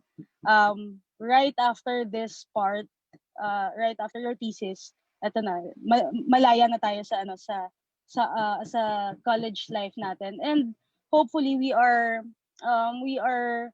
geared enough to tackle on what's next after college, which is of course your diversified training experience, going towards you becoming one of our colleagues, magiging architect na, and of course eventually practicing it, finding your niche, and contributing more on the architectural community. So onting kapit na lang, that's what I'm saying. Onting kapit na lang, matatapos nyo na rin yung yung course natin, tapos you are going to be a free elf soon. So, yung mga ipapakita kong slides, so most of them were from different from different students of mine. I hope they won't mind me borrowing their researches just to show you kung paano namin tinackle yung site selection and site analysis. So pakita ko lang or i-flex ko lang din yung yung mga ibang students ko who actually made it with their thesis. Kayo na din to after soon enough matatapos nyo na rin yung thesis ninyo. So dapat positive lang yung thinking ninyo in actually overcoming the thesis. One of the most dreading part of our research, of our architectural research in thesis is actually itong site selection. This is the part where we would know whether yung thesis namin or yung project na student would actually work. It's not ang gusto kasi namin, it's not just going to be limited to the concepts. Of course, you guys usually have insightful concepts as well. Mga ideas ninyo starting from your abstract. Ano na yan, very interesting most of the time. Interesting yung mga ideas ninyo. And then all throughout the process of your research, as you know, if you have done your or if you are currently doing your design 9, or if you have done your design 9 before, most of the work would be would start from you looking at the possibility of your project, kung magiging possible ba siyang itayo or what. And one of the challenging ways, or one of the challenging things that we have encountered to actually make sure na magiging feasible ba or magiging close to reality ba yung ideas namin, would be yung pagpili namin ng site. Okay, so the importance of site selection process, it's basically a crucial step in designing a building or planning it, because this is the part where you would choose whether itong site ba to, is it actually applicable to what I would want, to the project that I would want, or baka hindi naman siya bagay. So there are several factors that you have to consider when you're choosing a site, you're choosing a particular site for your project. It's not just cherry picking a site and then okay na to, dito ko na lang itatayo yung project. So it's not supposed to be like that, because dapat meron pa ring context yung pagpili natin ng project site natin. Site selection process offers a consistent and efficient means to choose locations that accommodate new or relocating projects. So ito, when we try to do site selection, we don't dwell on just one particular site. We try to look for the best one. So that is the key here. When you want to have something, always remember, you don't settle. Okay, we don't settle with what was given to us. Minsan kasi when you settle, tapos yun na yun, kasi that's the easy way out. Whenever we do that, there are things that would eventually come up, mga problems, tapos those problems would actually branch out, tapos mangyayari ang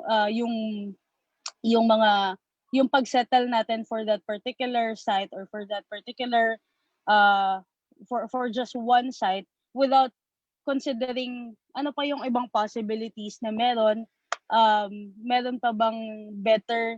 So alam natin yun kapag when we settle not just in project sites, pero whenever we settle for something that is actually less than what it deserves, ang nangyayari, hindi tayo nasa-satisfy eventually. Yung satisfaction natin, medyo bumababa kasi eventually makikita natin, meron pa palang better. Dapat pala dito na lang kasi ito, hindi ko ma-experience yung ganitong problem. So, by doing the site selection process, it will help you identify which is the best option for that is also applicable to your project. The site affects the organization, meaning massing, functionality, sustainability, operational and economic efficiency, security, and of course, the aesthetic qualities of the building. So, by choosing your site, it's not just a place where you are supposed to put your project into, but rather it has something to do with the design as well. So it affects more than we know as of now yung pagpili natin ng site, because when you choose a site, you're choosing basically, if you're choosing a site that is smaller than what you're supposed to have for your project, then maapektuhan niya yung magiging itsura ng building ninyo. It eventually magiging masikip na yung building natin because you chose na what you chose was something smaller in terms of area. And then functionality, what if the area that you chose or the site that you chose hindi siya bagay dun sa purpose niya. So if you're trying to design a commercial space and then you just put it up in an industrial area, then baka hindi naman siya maging fit doon kasi iba yung purpose iba yung function niyan. Sustainability, this one, I always tell my students, yung sustainability, it is not a trend anymore at this point. Probably before it was a trend, but at this point, it's not a trend anymore. Designers are um, are expected to integrate sustainability in your design kasi it is very much needed in our society now. So kasama yung site natin, if you've done tropical architecture or green architecture as one of your subjects, I'm sure tinuro naman kung ano yung relevance nung sustainability and how does it relate to your site. Economic and operational efficiency. So this speaks more about the feasibility of your project. So in order to make sure na yung project natin would be feasible enough, then, well, in reality, you have these establishments who are doing feasibility studies. This is not new in most projects. They do feasibility studies to make sure that the success rate of your project would be very efficient. So kunyari you have establishments like McDonald's, so they have feasibility studies. Tapos one of the things that they consider is the location of their stores. So niisip nila saan yung pinaka-effective na location ng susunod kong McDonald's na branch. So they have these studies indicating ilan ba yung mga tao, ganyan. Would it actually work kung dito sila maglalagay? So that's their feasibility studies, which again involves the site of their new branch. So, si Jollibee din meron ang feasibility studies nila, saan yung susunod na itatayo na McDonald's. So, doon din tayo. Joke lang yun. And then, you have security is, again, one of the most common considerations in our design. So, katulad din siya nung ibang considerations in choosing your site, wherein you try to look kung dito ba sa area na to, would it actually be safe for this particular project to be put up here, or baka magkaroon ng problem eventually. Tapos the last, yung aesthetic, we consider as well yung location na magiging project natin. I think this is one of the most common din eh. Does it have a good view? Tapos, ano ba yung mga nasa paligid niya? Would it complement my building? Okay, so yun yung purpose kung bakit tayo nagsa-site selection. It's not just because your professor asked you to choose a few sites tapos pili ka. So the purpose of it is to actually, just to choose the best site for your project, because what we want is, of course, yung pinaka suitable for the project. To I divided the main process into 3 parts. So the first one would be the site selection criteria. Ito yung usual na inuuna natin. We have to identify first ano yung criteria natin in selecting a site. So these are some samples of the criteria. Kumbaga, these are your rubrics in grading your site.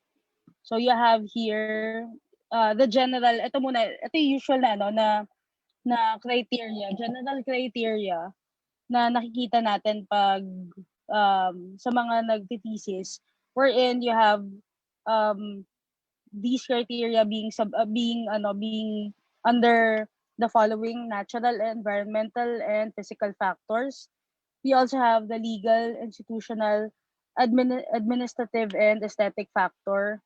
And lastly, yung socio-economic and cultural factor.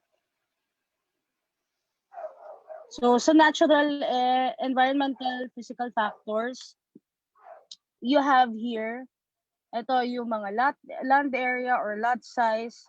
So we consider that, as you can see here, may mga percentage siya.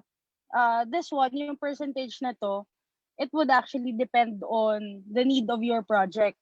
It depends on kung ano yung pinakakailangan, kung like if you're designing a small project lang, tapos compare it with let's say you're designing a park or a campus.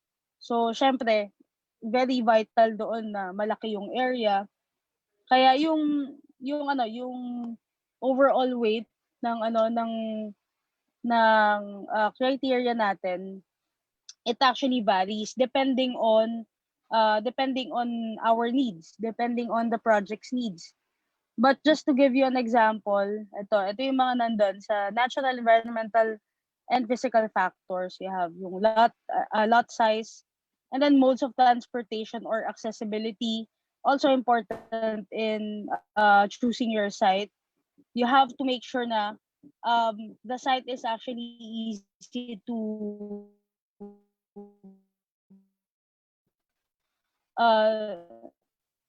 it's going to be easy. If it's not that accessible, then hindi siya ganun ka successful. And then you have the soil characteristic and condition, tapos your utilities or service needs. So ito, we also identify kung merong mga existing utilities na meron na dito sa area. Tapos by identifying na meron na itong site na to, it already has the basic utility lines compared with the other one, then you could you could decide na, okay, the other site would probably cost more because palalagyan mo pa siya ng ng sariling line niya. Iisipin mo pa saan ka magtatapon ng basura eventually, or you could probably put up your own waste management system inside your site. So if it's going to cost more, then probably the client won't agree with it.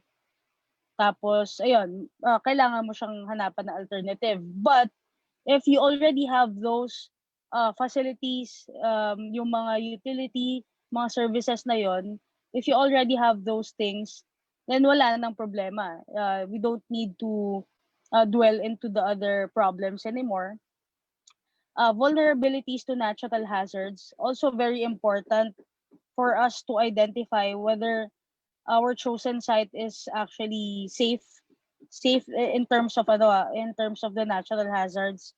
Does it have does it is it prone to flooding? Does it have a nearby fault line? So those things, we have to consider those things kung parang common knowledge naman na bahain dito, and then eventually upon checking o talagang ganito kataas yung baha niya, then therefore you can consider looking for a new site for your project. Kasi nga, baka magkaroon kayo ng problem if that's the case. Other things would be site drainage, topography, and then climate, orientation, existing vegetation, future expansion plan, among others. So these things, again, these are just examples of what you can put in your natural, environmental, physical factors in as your criteria. Pero you don't have to limit yourselves to those you don't even have to limit yourselves in using these 3 criteria here. You can come up with your own criteria as long as it's relative to your project. Okay? Kasi nga yung just like what I said, yung weight ng bawat criteria, it differs because it depends on the need of your project. Okay, so that's for the natural, environmental, and physical factor of my sample. You also have yung criteria naman for legal, institutional, administrative, and aesthetic factor. So this would probably include proper land use and zoning, ease of ownership, land cost, compatibility with adjacent land use. So basically, these are legal aspects in terms of your site selection. So dito na rin papasok yan, yung land use, tsaka yung zoning. Is it properly located in what you're supposed to be using, kung anong klaseng site or kung anong klaseng land use yung compatible dun sa project ninyo. Of course, you can eventually you can resort to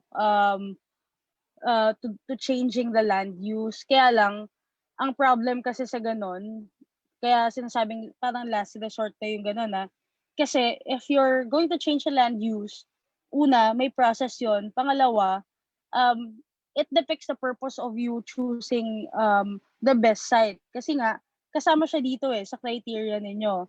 So, it is expected of you that you would consider na hindi incompatible yung land use na gagamitin ninyo.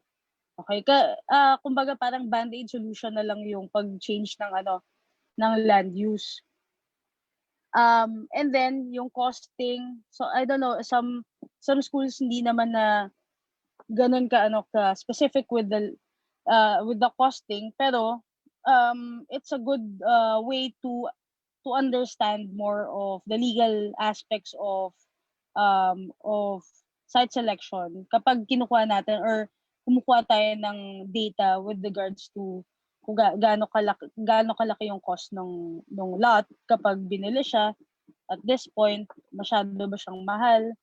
Tapos kasi ang problem, you actually in personally, costing is only a problem to me whenever students come up with an idea that their project is going to be a low cost housing, low cost sorry, low cost housing siya, tapos or it's going to claim na it would be more cost efficient na in terms of ganito. So with that, I get an idea na, okay, so kung yan yung pinoprove mo, na it's cost efficient, then in all aspects dapat, not just in terms of materials, in terms of the design, it's not just going to stop there. Pero kasama na rin to. Does your site says or will your site say na it is high end, tapos kasi kunyari nasa ano siya, nasa high end subdivision siya, tapos you're claiming na na yung let's say commercial building mo, itatayo mo siya tapos very cost efficient siya. So nagkakaroon ng inconsistency dun sa part na yon. That's why personally yun yung reason kung bakit tinatakal ko yung yung then last is socioeconomic and cultural factor. So this one, it involves the relationship of your site mostly with your users. So yung potential ng site, accessibility to major roads, it must be within urban area, accessibility to important existing facilities, and yung access ng pedestrian as well as the circulation. So okay ba siya in terms of the effect of it to the community? Does the community affect yung magiging design ng ng structure natin? Would the existing structures nearby relate to the design of your project, or vice versa, baka yung i-design mo hindi naman siya makaka-relate with your project, with the nearby establishments or nearby facilities. So kailangan hindi lang yung yung ina-analyze natin or what we think of, hindi lang dapat yung within our site, but rather dapat more holistic siya. Kasama ngayon dun yung yung yung mga nasa labas ng site natin na probably magkakaroon ng impact dun sa project natin, or magkakaroon yung project natin ng impact sa kanila. Okay, so after your site selection criteria, dito naman papasok, okay, na-identify na natin yung criteria, ano ba dapat yung hinahanap natin. So after that, you have to identify naman yung different options ninyo. So you have different site option that you would try to get para hindi kayo mas stuck or mag-settle sa isang site lang. And then all you have to do is do a checklist whether it complies with your criteria or not. So pipili tayo ng iba't ibang options dun sa na pwede nating i-consider as our project site. Usually, and this is not I think this is not usual with some of the students I've had before, diretso sila sa pagpili ng actual site. But lately I've been asking my students, can you do macro site selection first? So with this, yung macro muna, kasi minsan pag defense, one of the first things that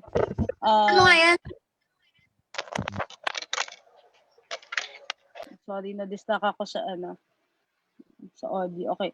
One of the first things that a junior usually ask would be, bakit dyan mo itatayo? Anong relevance ng project mo why would you choose Bulacan? Why would you choose Cavite? Why would you choose Rizal?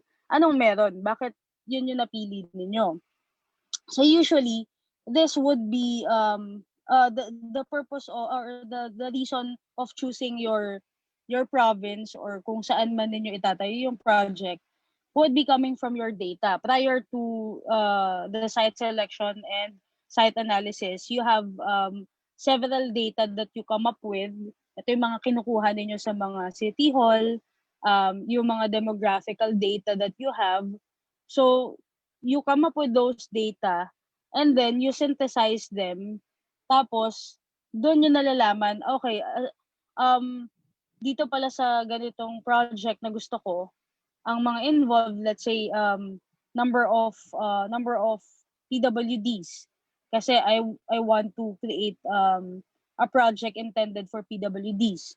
So, ilan nga ba yung mga PWD sa buong Pilipinas? Saan yung pinakamaraming PWD sa Philippines? In short, we're using the population as one of our bases kung bakit or kung saan natin itatayo yung project.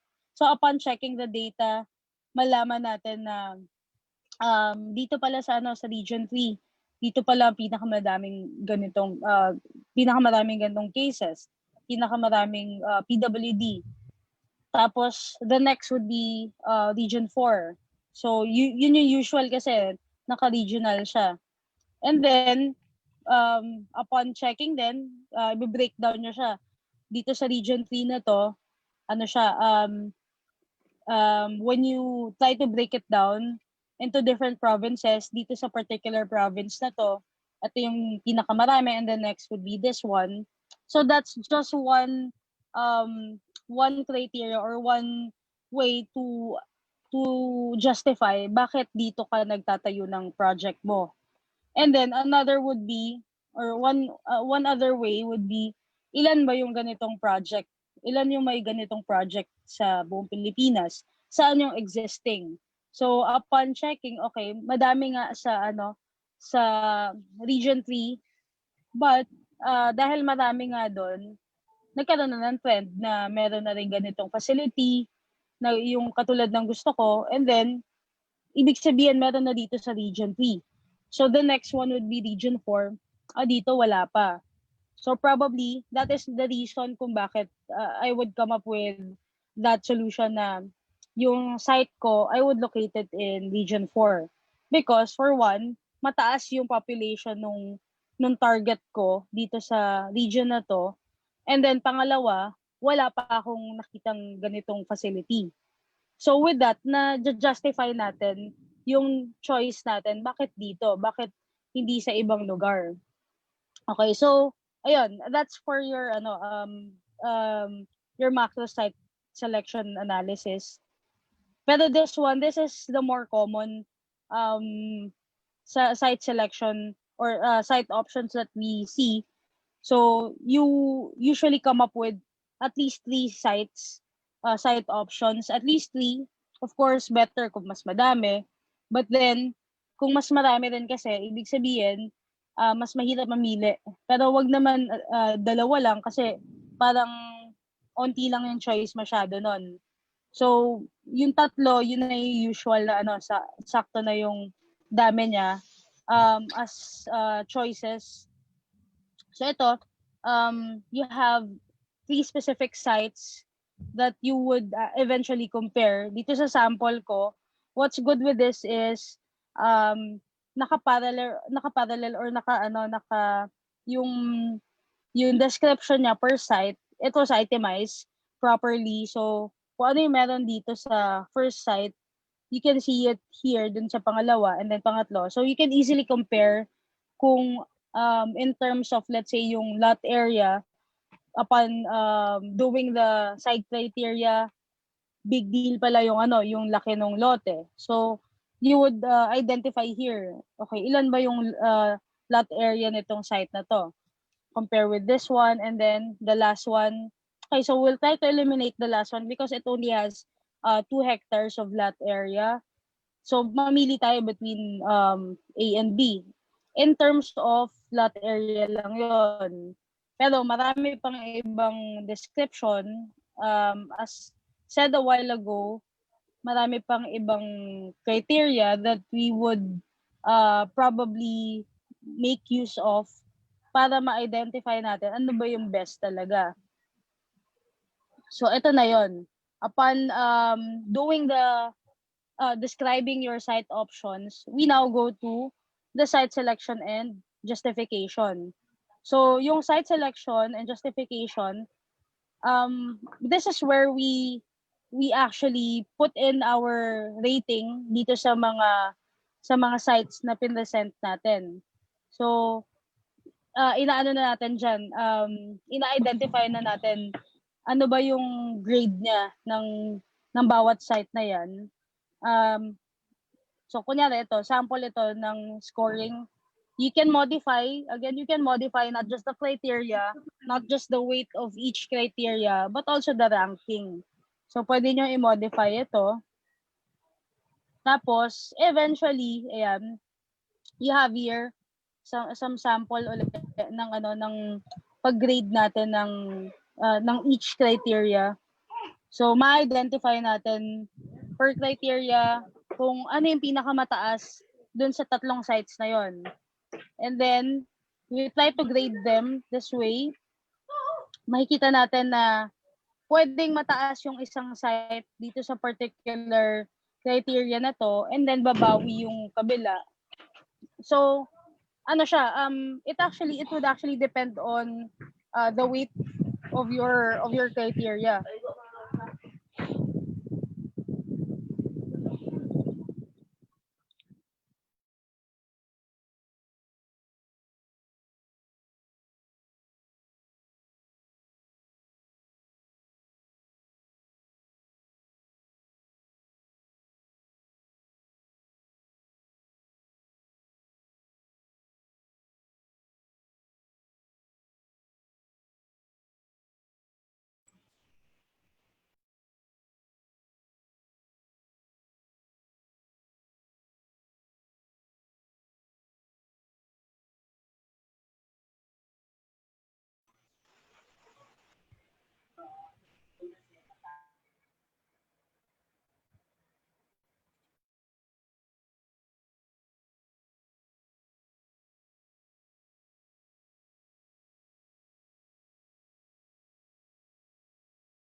Hello, There seems guys. to have a technical problem right now, so please stand by.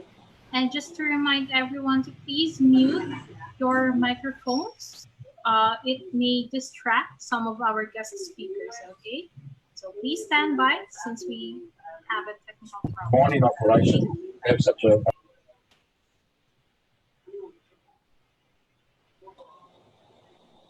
Also, again, we are reminding everyone that after our speaker give their talks, we may be able to ask their questions. So please just raise your hand.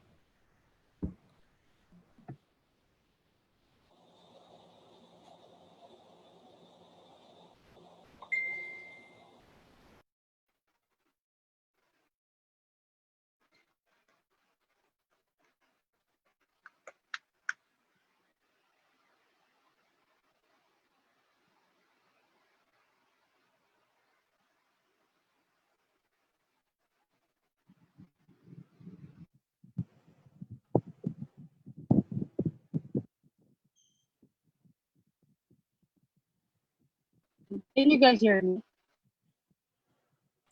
Yes, ma'am. Okay.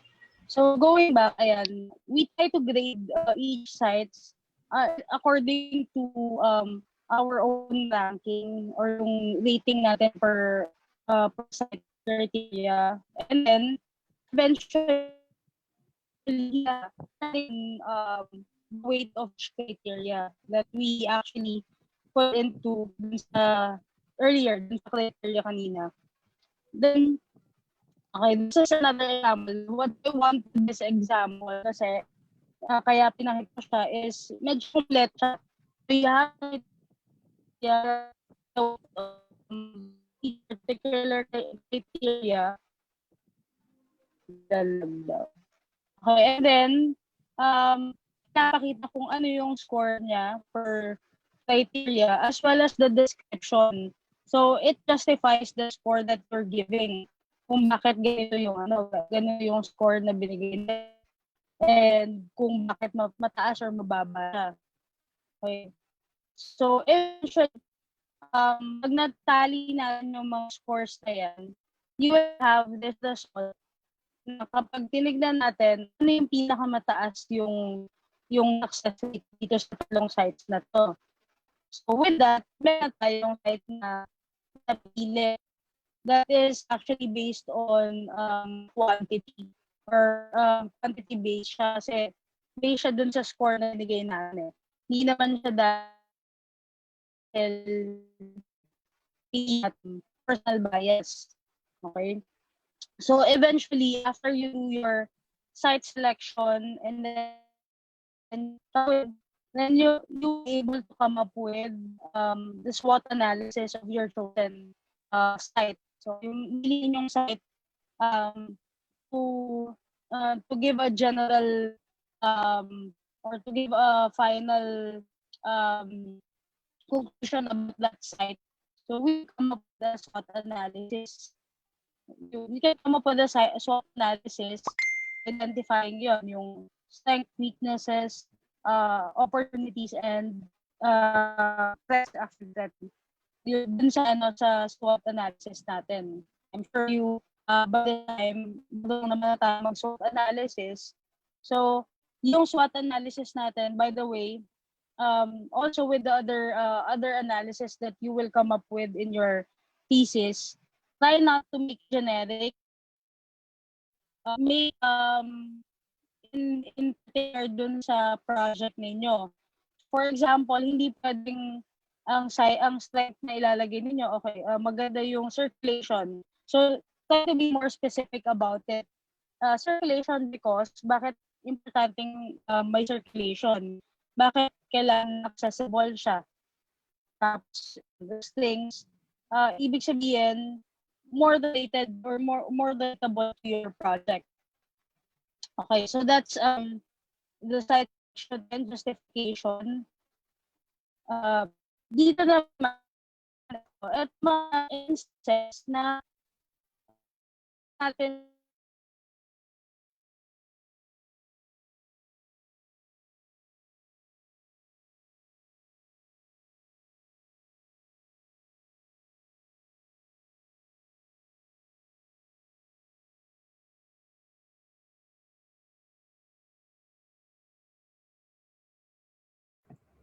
Again, I think we are having a technical difficulty. Maybe just wait for Architect Aryan to proceed with her presentation.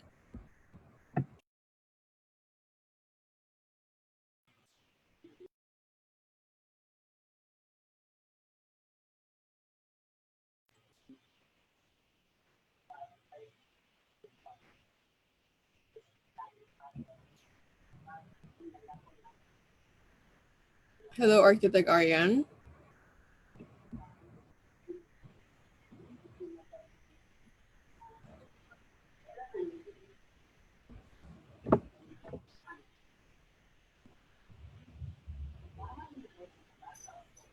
Hello.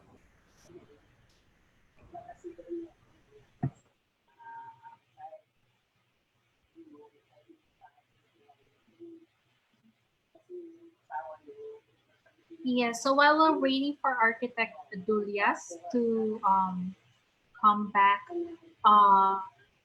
just a reminder for later after her talk, you may raise your hand, and after we call your name, you can unmute and ask our speaker, or you can just type in on the chat box. Basta wag lang kayong bibitaw. Marami kami dito na hindi bibitaw para sa inyo. Bakit mo na yung pangalan mo dito? Wala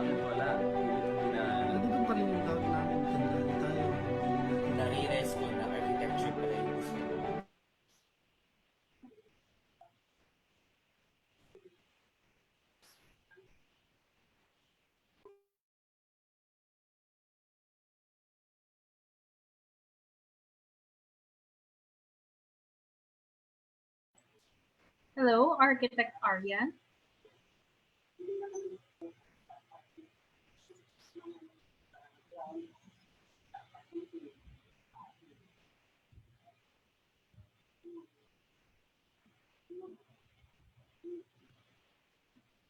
Then again, while we're waiting for Architect Julius to come back, just to remind everyone to, if you're able to turn on your cameras and mute your microphones, please do so while the speaker is talking.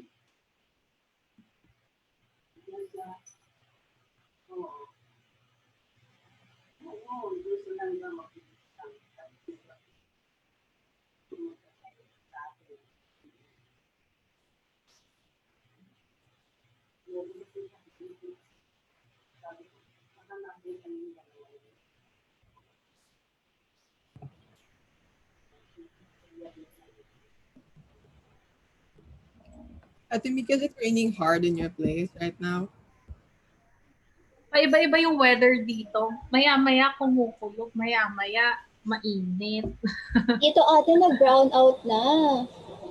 Buti nga bumalik ka eh. So, Yes. everyone, okay pa ba kayo dyan? Okay ba yung connection Okay pa ba tayo nyo? dyan? Mika, pamerienda ka naman, Mika. After Architect Julia's talk, we're going to have a quick break. So stand by tayo dyan, everyone. So right now, so right now we're going to play a video for you guys from Architect Christian Vasquez. Marami kami dito na hindi bibitaw para sa inyo. Bakit wala yung pangalan mo dito? Bakit wala? Nandun pa rin yung doubt namin. Tandaan tayo. Nare-respond ng architecture trends. Two simple letters na i-add sa name na AR. It means more than that. Yung time na dumating na ako sa puntong nagre-review na ako.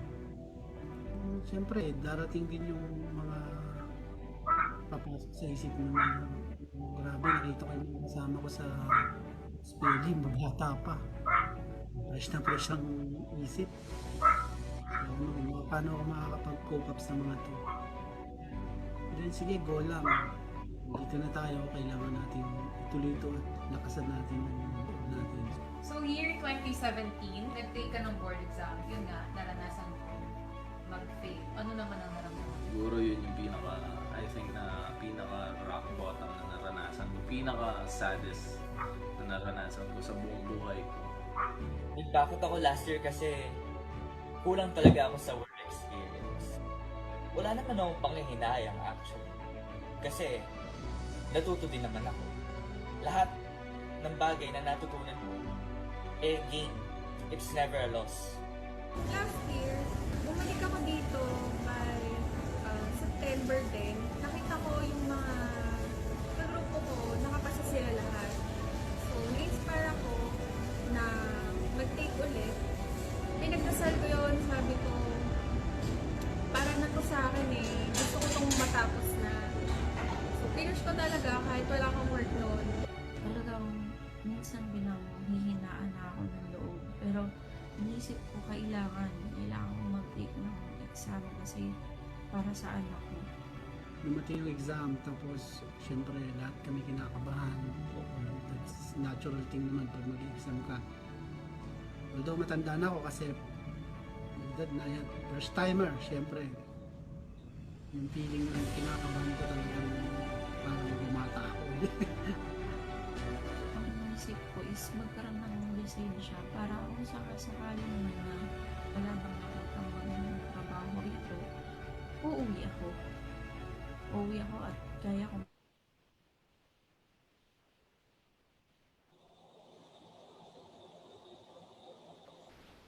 Architect Okay, Julius, sorry are ulit. you still there right now?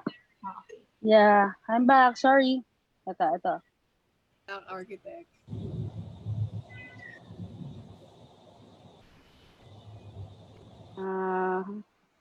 Yan. So going back, what I was telling you a while ago, yun nga, you have these projects na hindi na natin dinadaanan yung site selection, but rather we impose more on the justification. So whether it's a heritage project or it's a rehabilitation project of an existing establishment or an existing structure, what we want is to justify bakit dito pa rin siya itatayo. Why would we choose this site instead of actually moving it? So ako as someone in the heritage field, ako na nagsasabi na mas problematic if you're going to move this particular structure, this particular heritage structure. So i-retain na lang natin siya dun sa lugar niya. So kasi nga nawawala yung value. But with the other rehabilitation projects, it can be justified depende dun sa kung gaano ka okay yung location in terms of dahil matagal na siya doon, 'di ba? Baka makaka-affect yung paglipat dun sa existing na na system nung particular na structure na 'yon. Okay, ito din usually nakaka-experience ako ng mga students or madalas tinatanong ko as early as chapter 1 pa lang or chapter 2. Sabihin na nila sa akin kung may napili na talaga silang site or hindi naman napili minsan kasi minsan you have these connections from your family, mga tito, tita na may kakilala ako sa City Hall, may kakilala ko si ganito, I can hook you up, ganyan. Bigay ko yung lote nila and that's going to be your site. So, yun, in reality, wala namang problema kasi ang nangyayari naman kasi you're just going to be given a site. The only problem with that is you're going to come up with a good justification lang. So what if, for example, iba yung nasa data ninyo compared dun sa binigay sa inyo ng kakilala ninyo na project site. So kapag ganon, paano nyo i-defend eventually dun sa juror ninyo na this is actually a good site? Yung data nga ninyo, it contradicts a bit of dun sa binigay na site sa inyo. So may tip for students who are experiencing this, yung mga binigyan ng mga tito-tita nila ng lote para hindi na sana mahirapan. Okay, kasi I forgot to mention, usually kapag nagti-thesis tayo, you have to get several data una from the city hall, tapos or kung saang agency kukuha kayo ng data from there, 'di ba? Up until you go to your site selection, kinukuha din natin yung mga data nila. You get your TCTs, you get your tax deck, and the only way to do this is kung medyo may access kayo dun sa owner. So it's not going to be the same with your plates na pwedeng Google Maps lang siya. Tapos yun na yung basis natin. So no, this time you have to go visit your site. You have to get permission from the owner para makapasok sa site to actually survey it. So ayan, yun yung advantage ng meron kayong kakilala na nagbibigay sa inyo ng project site. But the disadvantage for that is yung tendency na iba yung nasa data ninyo compared dun sa project site na binigay sa inyo. So, doon kayo pwede magka-problem. And ang tip ko dito is as early as yun nga, kaya tinatanong ko, umpisa pa lang, do you have a site or do you have a site in mind? So, minsan sinasabi naman nila, meron yung kakilala ng father ko, ganyan. Ito yung gusto niyang ipakuwang site. So, sige, pero your data should be your data should match that particular site. Kasi kung hindi, i-disregard din yan or hindi din nila i-approve yung project mo diyan ka pa madadali sa site kasi nga hindi naman siya nag-match yung data na meron ka dun sa project site mo. Kaya ko siya sinasabing hindi naman siya bawal because in reality, kapag nagpa-practice naman tayo, hindi naman pwedeng sasabihin mo kay client, I won't take your project kasi di mo kasama nung binili yung lote. Of course, meron ng lote si client. Our job is to come up with a synthesis whether your project or yung project na gusto ni client, would it actually work on his or her lot. Kung sakaling okay, kung mag-work siya doon, generally, then paano mo siya mapapakita doon sa design mo. So that's our job kapag meron ng lote si client. Now, I'm not also saying na, okay, kuha na lang kayo sa mga kakilala nyo, pero I'm just saying na kailangan your data should be parallel to the purpose of your site. Dapat sila, dapat hand in hand sila. Okay, so that's for the site selection. After you selected your site and then na-prove ninyo na ito na talaga yung site ko, I can justify it na tama yung pinili kong site. So we have next yung site analysis naman. So yung site analysis natin, we've been doing this since I don't know kung pang ilang design natin ginagawa to, pero probably lower design naman. We're doing site analysis. We're looking at issues such as site location, size, topography, zoning, traffic conditions, and climate. We're looking at those issues para alam natin kung paano matatakel yung mga yon. We consider any future developments or changes to the site's surroundings, such as change of roads, designations, changing cultural patterns, and other significant building developments within the area. As architects or as future architects, you have to be able to identify or you have to be able to think ahead of time. Hindi pwedeng kung ano yung uso ngayon, yun lang yung iniisip natin. Dapat sana when we design, when we analyze the site, we have to think ano ba yung mga issues ngayon that would probably affect the development of the site. And then, kasama na dyan ito yung understanding the existing opportunities, hindi lang yung problems, para alam natin kung ano yung decisions natin in accordance to the findings that we have. So those existing opportunities, iniintindi na natin siya, inaalala natin ano yung possible na opportunities na meron dito sa project site ko. Kasi what if this is an upcoming commercial area? So magandang opportunity yon para dito sa project ko. So I have to be able to maximize it. We usually use these symbols or diagrams para ma-produce yung site analysis natin on a particular site. But before that, we have to be able to identify muna yung dalawang level of analysis. You have macro and micro site analysis. So with macro is the examination of the site environs up to the horizon. It includes utilities, natural elements, climate infrastructure, and sensor character. So basically, the holistic part of the site, hindi lang siya yung the specific site itself, pero kung ano yung nasa paligid niya. It's on a macro level.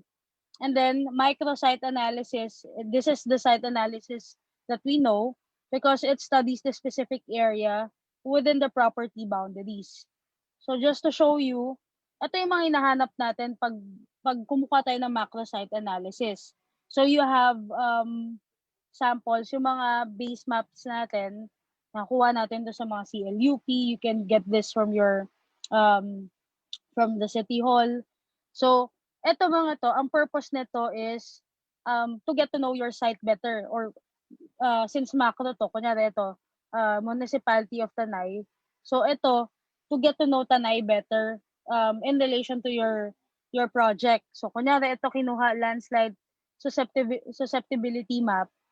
Tapos meron diyan yung mga legend. So please try to identify alin diyan yung site ninyo or alin diyan yung naka-assign dun sa site ninyo.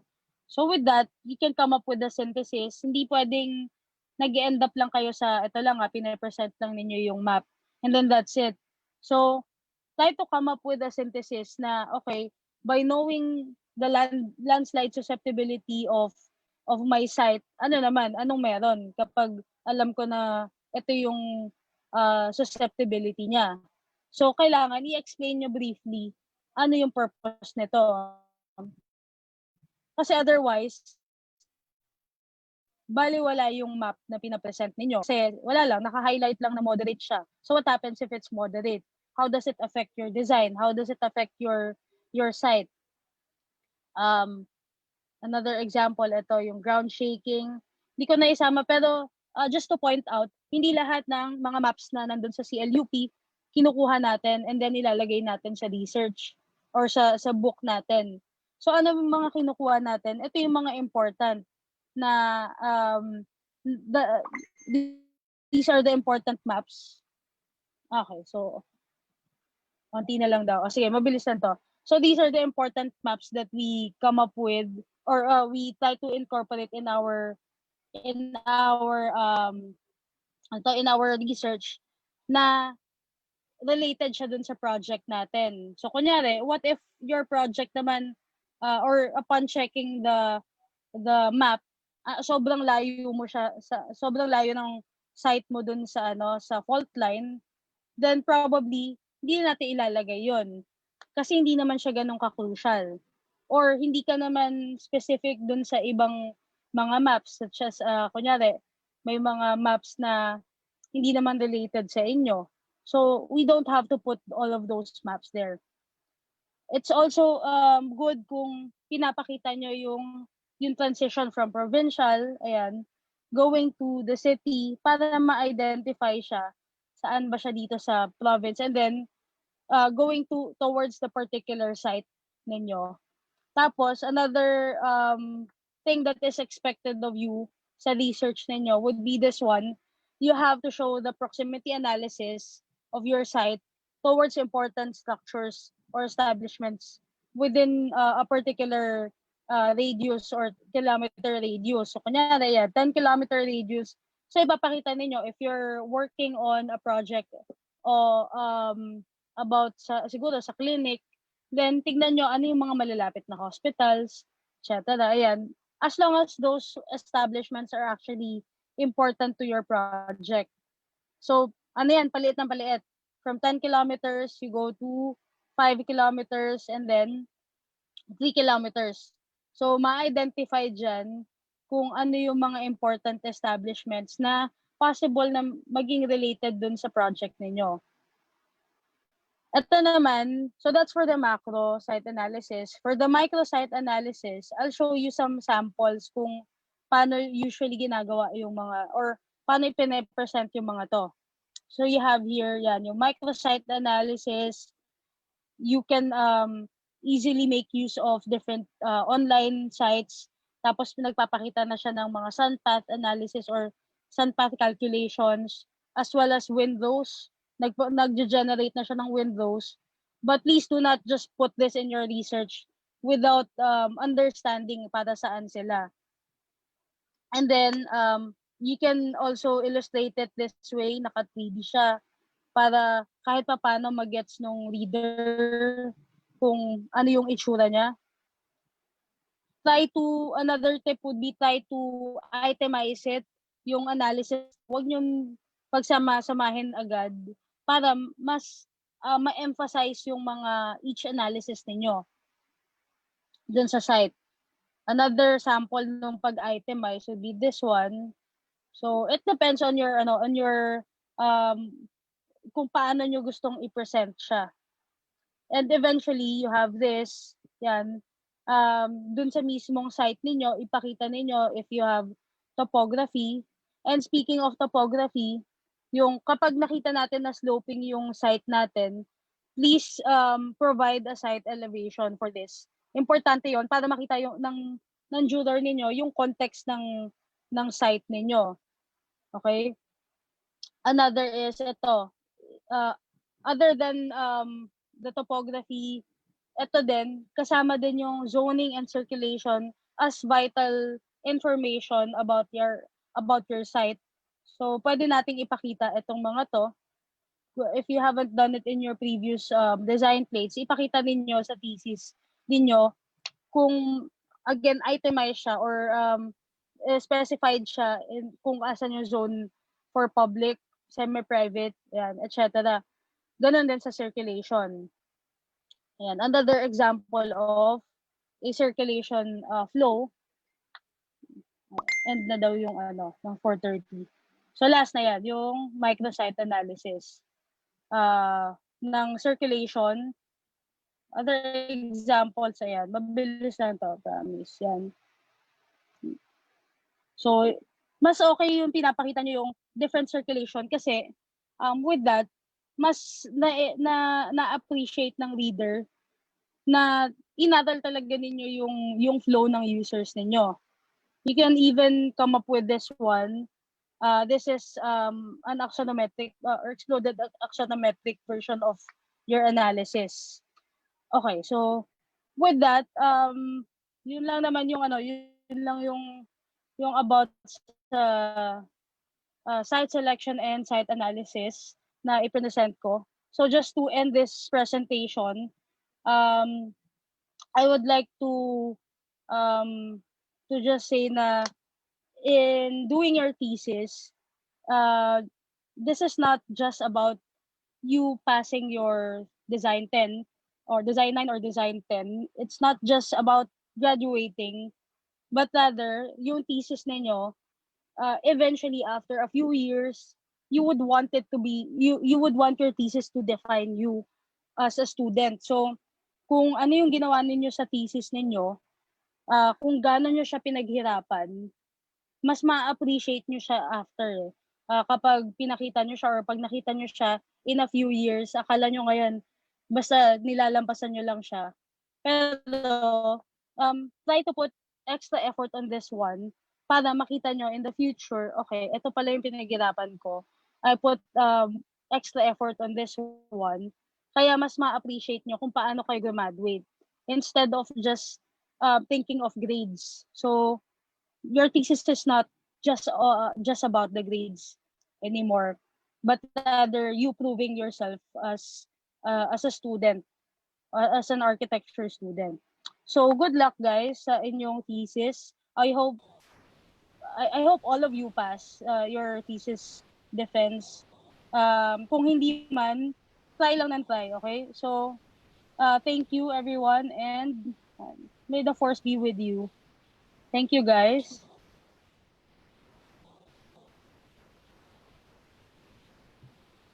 Thank you so much, Architect Aryan Joy Dulas, for that wonderful message and lecture.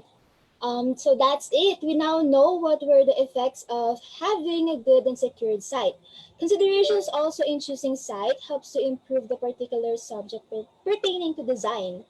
Factors also such as natural, environmental, and physical factors are important. Kasi you have to make sure that it's really easy to be accessible and the site condition itself are safe enough. That really helps us to improve our own project and design considerations. Diba, Ate Zu? Yes, actually, she was my professor in 83, I think. And she has given me really great advices when it comes to designing and the importance of research. So yeah, definitely everything is on point. Thank you again, Ma'am Arian. Thank you. Actually, she's my professor last term on design too, and I definitely learned a lot from her. Thank you very much, Architect Dilas again. Now let us proceed to our question and answer portion.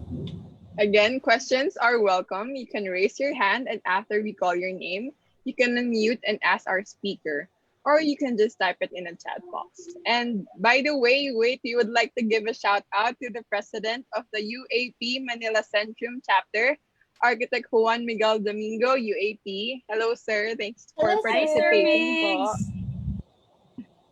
Hello. Hi, Sir Mig.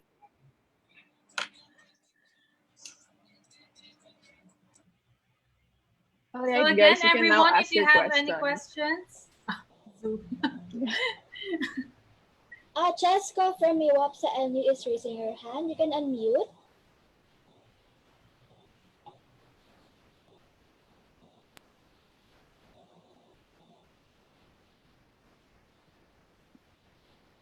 Cheska, are you there?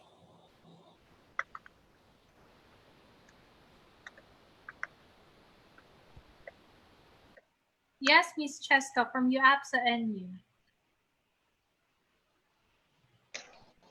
Good evening po. Hi. Hello. Yes. Good evening, Architect. First of all, thank you Hello. po for your words. Thank you po for your words na you shared to us. I'm just Yeah. curious lang po as a freshman na what is that project you recognize as your greatest as of the moment, knowing that you treat education is very, very important po. Thank you. Okay. So, I think the most fulfilling project that I've had before was the projects that are actually related to heritage. So those are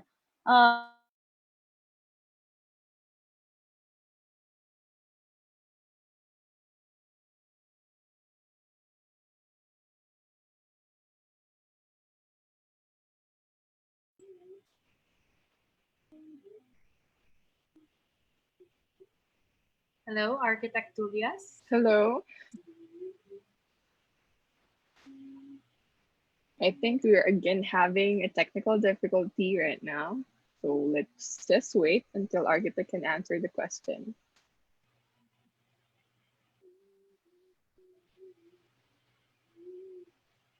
Anyone, if you have any questions.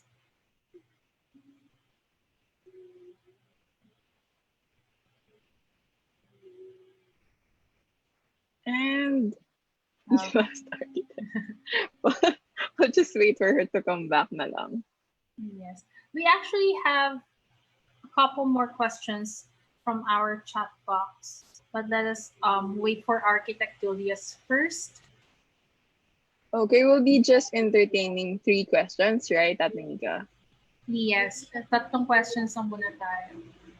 Okay, so we'll have Hey, sobrang first. active ng UAPSA NU from asking questions ha. Ang dami yung tanong ha. Birthday niya kasi. From them. Hi, Sir Migs. Hello. Hi, sir. Good evening. Nagulat naman ako eh. Hindi ako ready. Bigla niyo akong tinawag. And sorry na wala ako. Ayun na. Ayan, sir.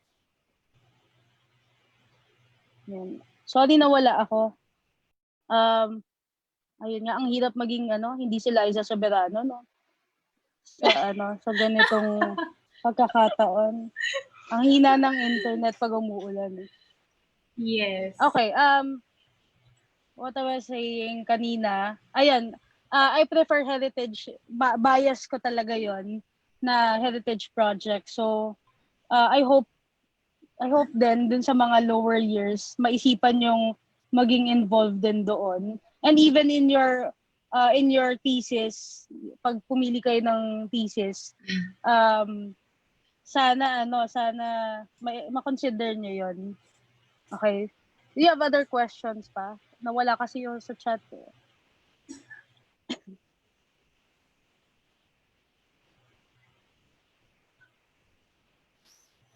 Yes, so let me check. So there's... Nawala yung chat ko.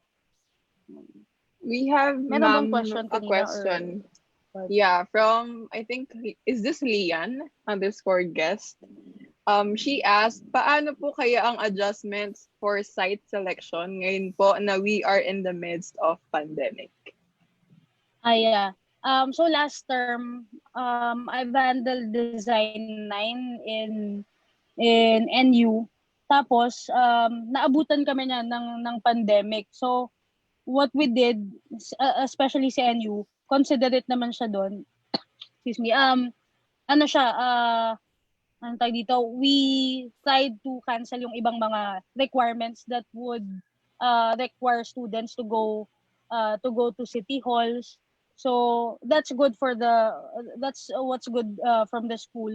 And then on my part, ang sinasabi ko is if you can suggestion ko lang naman, if you can look for other research books or former thesis books na ginawa ng mga kakilala ninyo, you can refer to those to their data. Tapos yun yung pwede nyong gamitin kasi kunyari pupunta kayo sa City Hall, kaya naman kayo usually ng CLUP, so meron ng existing data na ganun, so pwede nyo siyang gamitin. That's one way to cope with it last time. But right now, I don't know kung sa ibang mga nagtithesis ngayon, I guess you can ask your advisors if merong mga adjustments such as ganun, mababawasan yung ibang requirements. Kung may ganong adjustments on your part, kasi hindi naman pwedeng ma-compromise yung health ninyo para pumunta kayo sa City Hall to do those things. So, ayun. I hope that answers the question.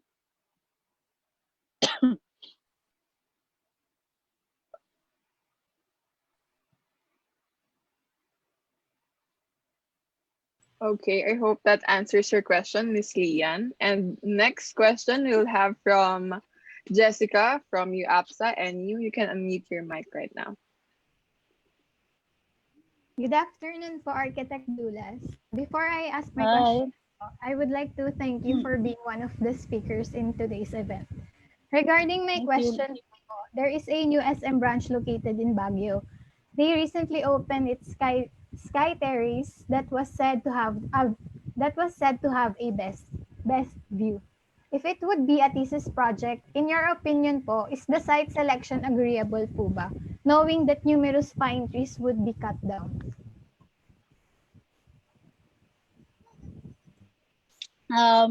Again, it's going to be my bias again. Kasi as architects who were as one of the architects na in our generation na medyo inopen na yung mind namin or natin ngayon, inopen na yung mind natin about sustainability, about being inclined towards environmental friendly designs. So for me, if it would compromise the environment or the main site or the environment, because your main site is going to cut down trees, 187 parang ganun na puno. So parang masyadong madami yon para magtayo ng isang structure. So for me, hindi siya advisable na design for me. You could come up with a better design wherein you can still come up with a design na ma-maximize yung view pero hindi mako-compromise yung environment nung existing. So yon. Sana they could reconsider yung ganong design tapos come up with a better one na hindi masisira yung environment. Yan.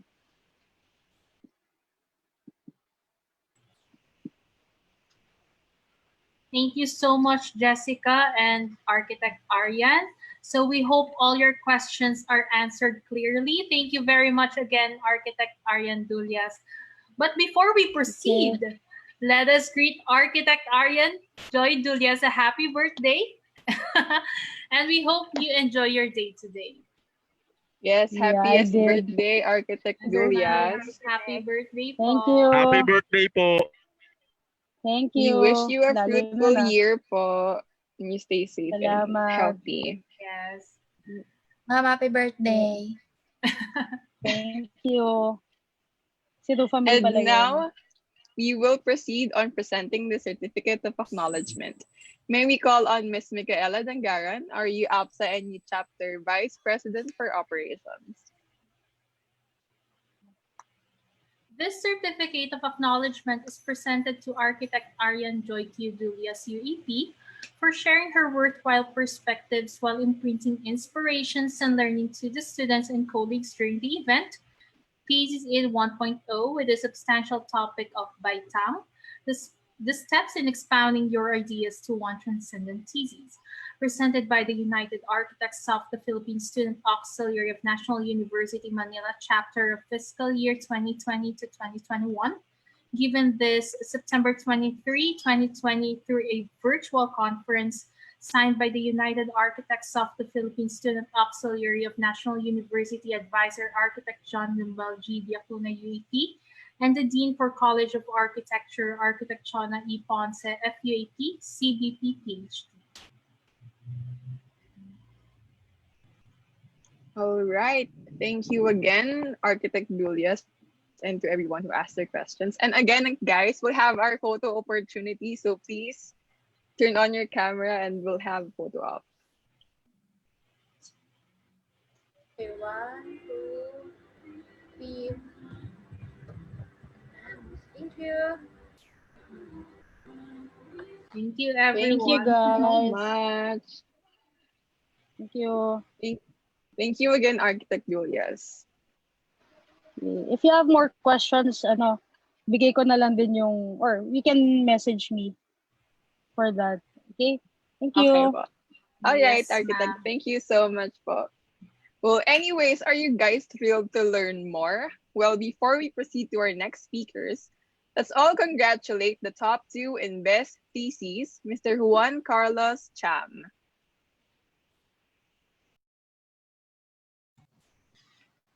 Hello, good afternoon, everyone. Hi, good Good afternoon. afternoon. Hello. So, I'll be sharing my insights and proposal from my thesis journey. So, to start, let me share my screen.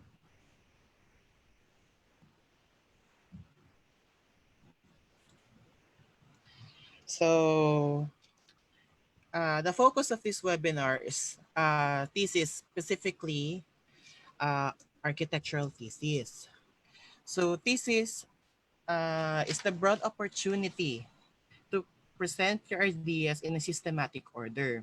It reflects and enhances your identity towards architecture and design character.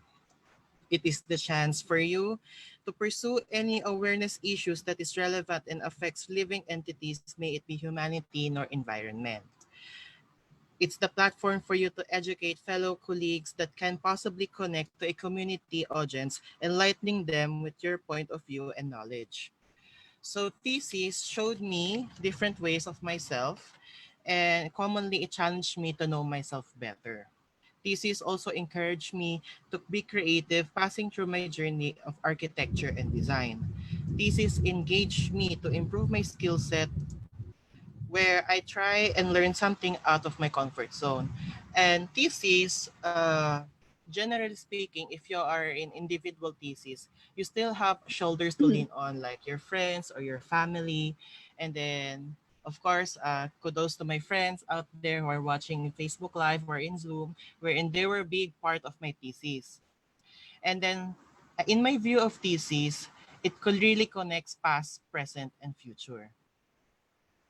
So one gist of thesis that I can provide you, or the common question in thesis, is what or where is the architecture in thesis? It is the part where you should elaborate where is your innovation, where is your invention if you have any, or how do you apply the concept of architecture in the problem or in your awareness that you have provided. So my proposal is the Polyphyta Seaweed Bioplastic Research and Production Complex. My proposal envisions the future of the new plastic economy to be more engaged and aware of our surroundings that patterns architecture to tell the story of today and tomorrow as it develops research and produce efficient biomaterial for the community to learn and apply that can be the small step towards a huge difference. So my proposal tackles ocean plastic pollution or plastic pollution in general, where I apply the concept of circular economy and sustainability. So to give you a picture of my proposal, this represents my identity, my awareness, and how I can educate the audience on how I execute my design. So one of the good things that I can give examples from the first two speakers is that I have the identity in which this is my view, my point of view, or my perspective of design. And then from the side, from the past question that I was really happy to hear about trees. So for the trees in this concept, I have preserved the center line of trees wherein these are all mango trees. So in site selection, it can be possible to cut down trees, and except for those who are native or those who are in the code section of environments. So I'll be presenting next is my walkthrough of my proposal, and then it views the line of sight of the human eye. So you will see the whole complex in the man's point of view. So I hope you enjoy, and then thank you.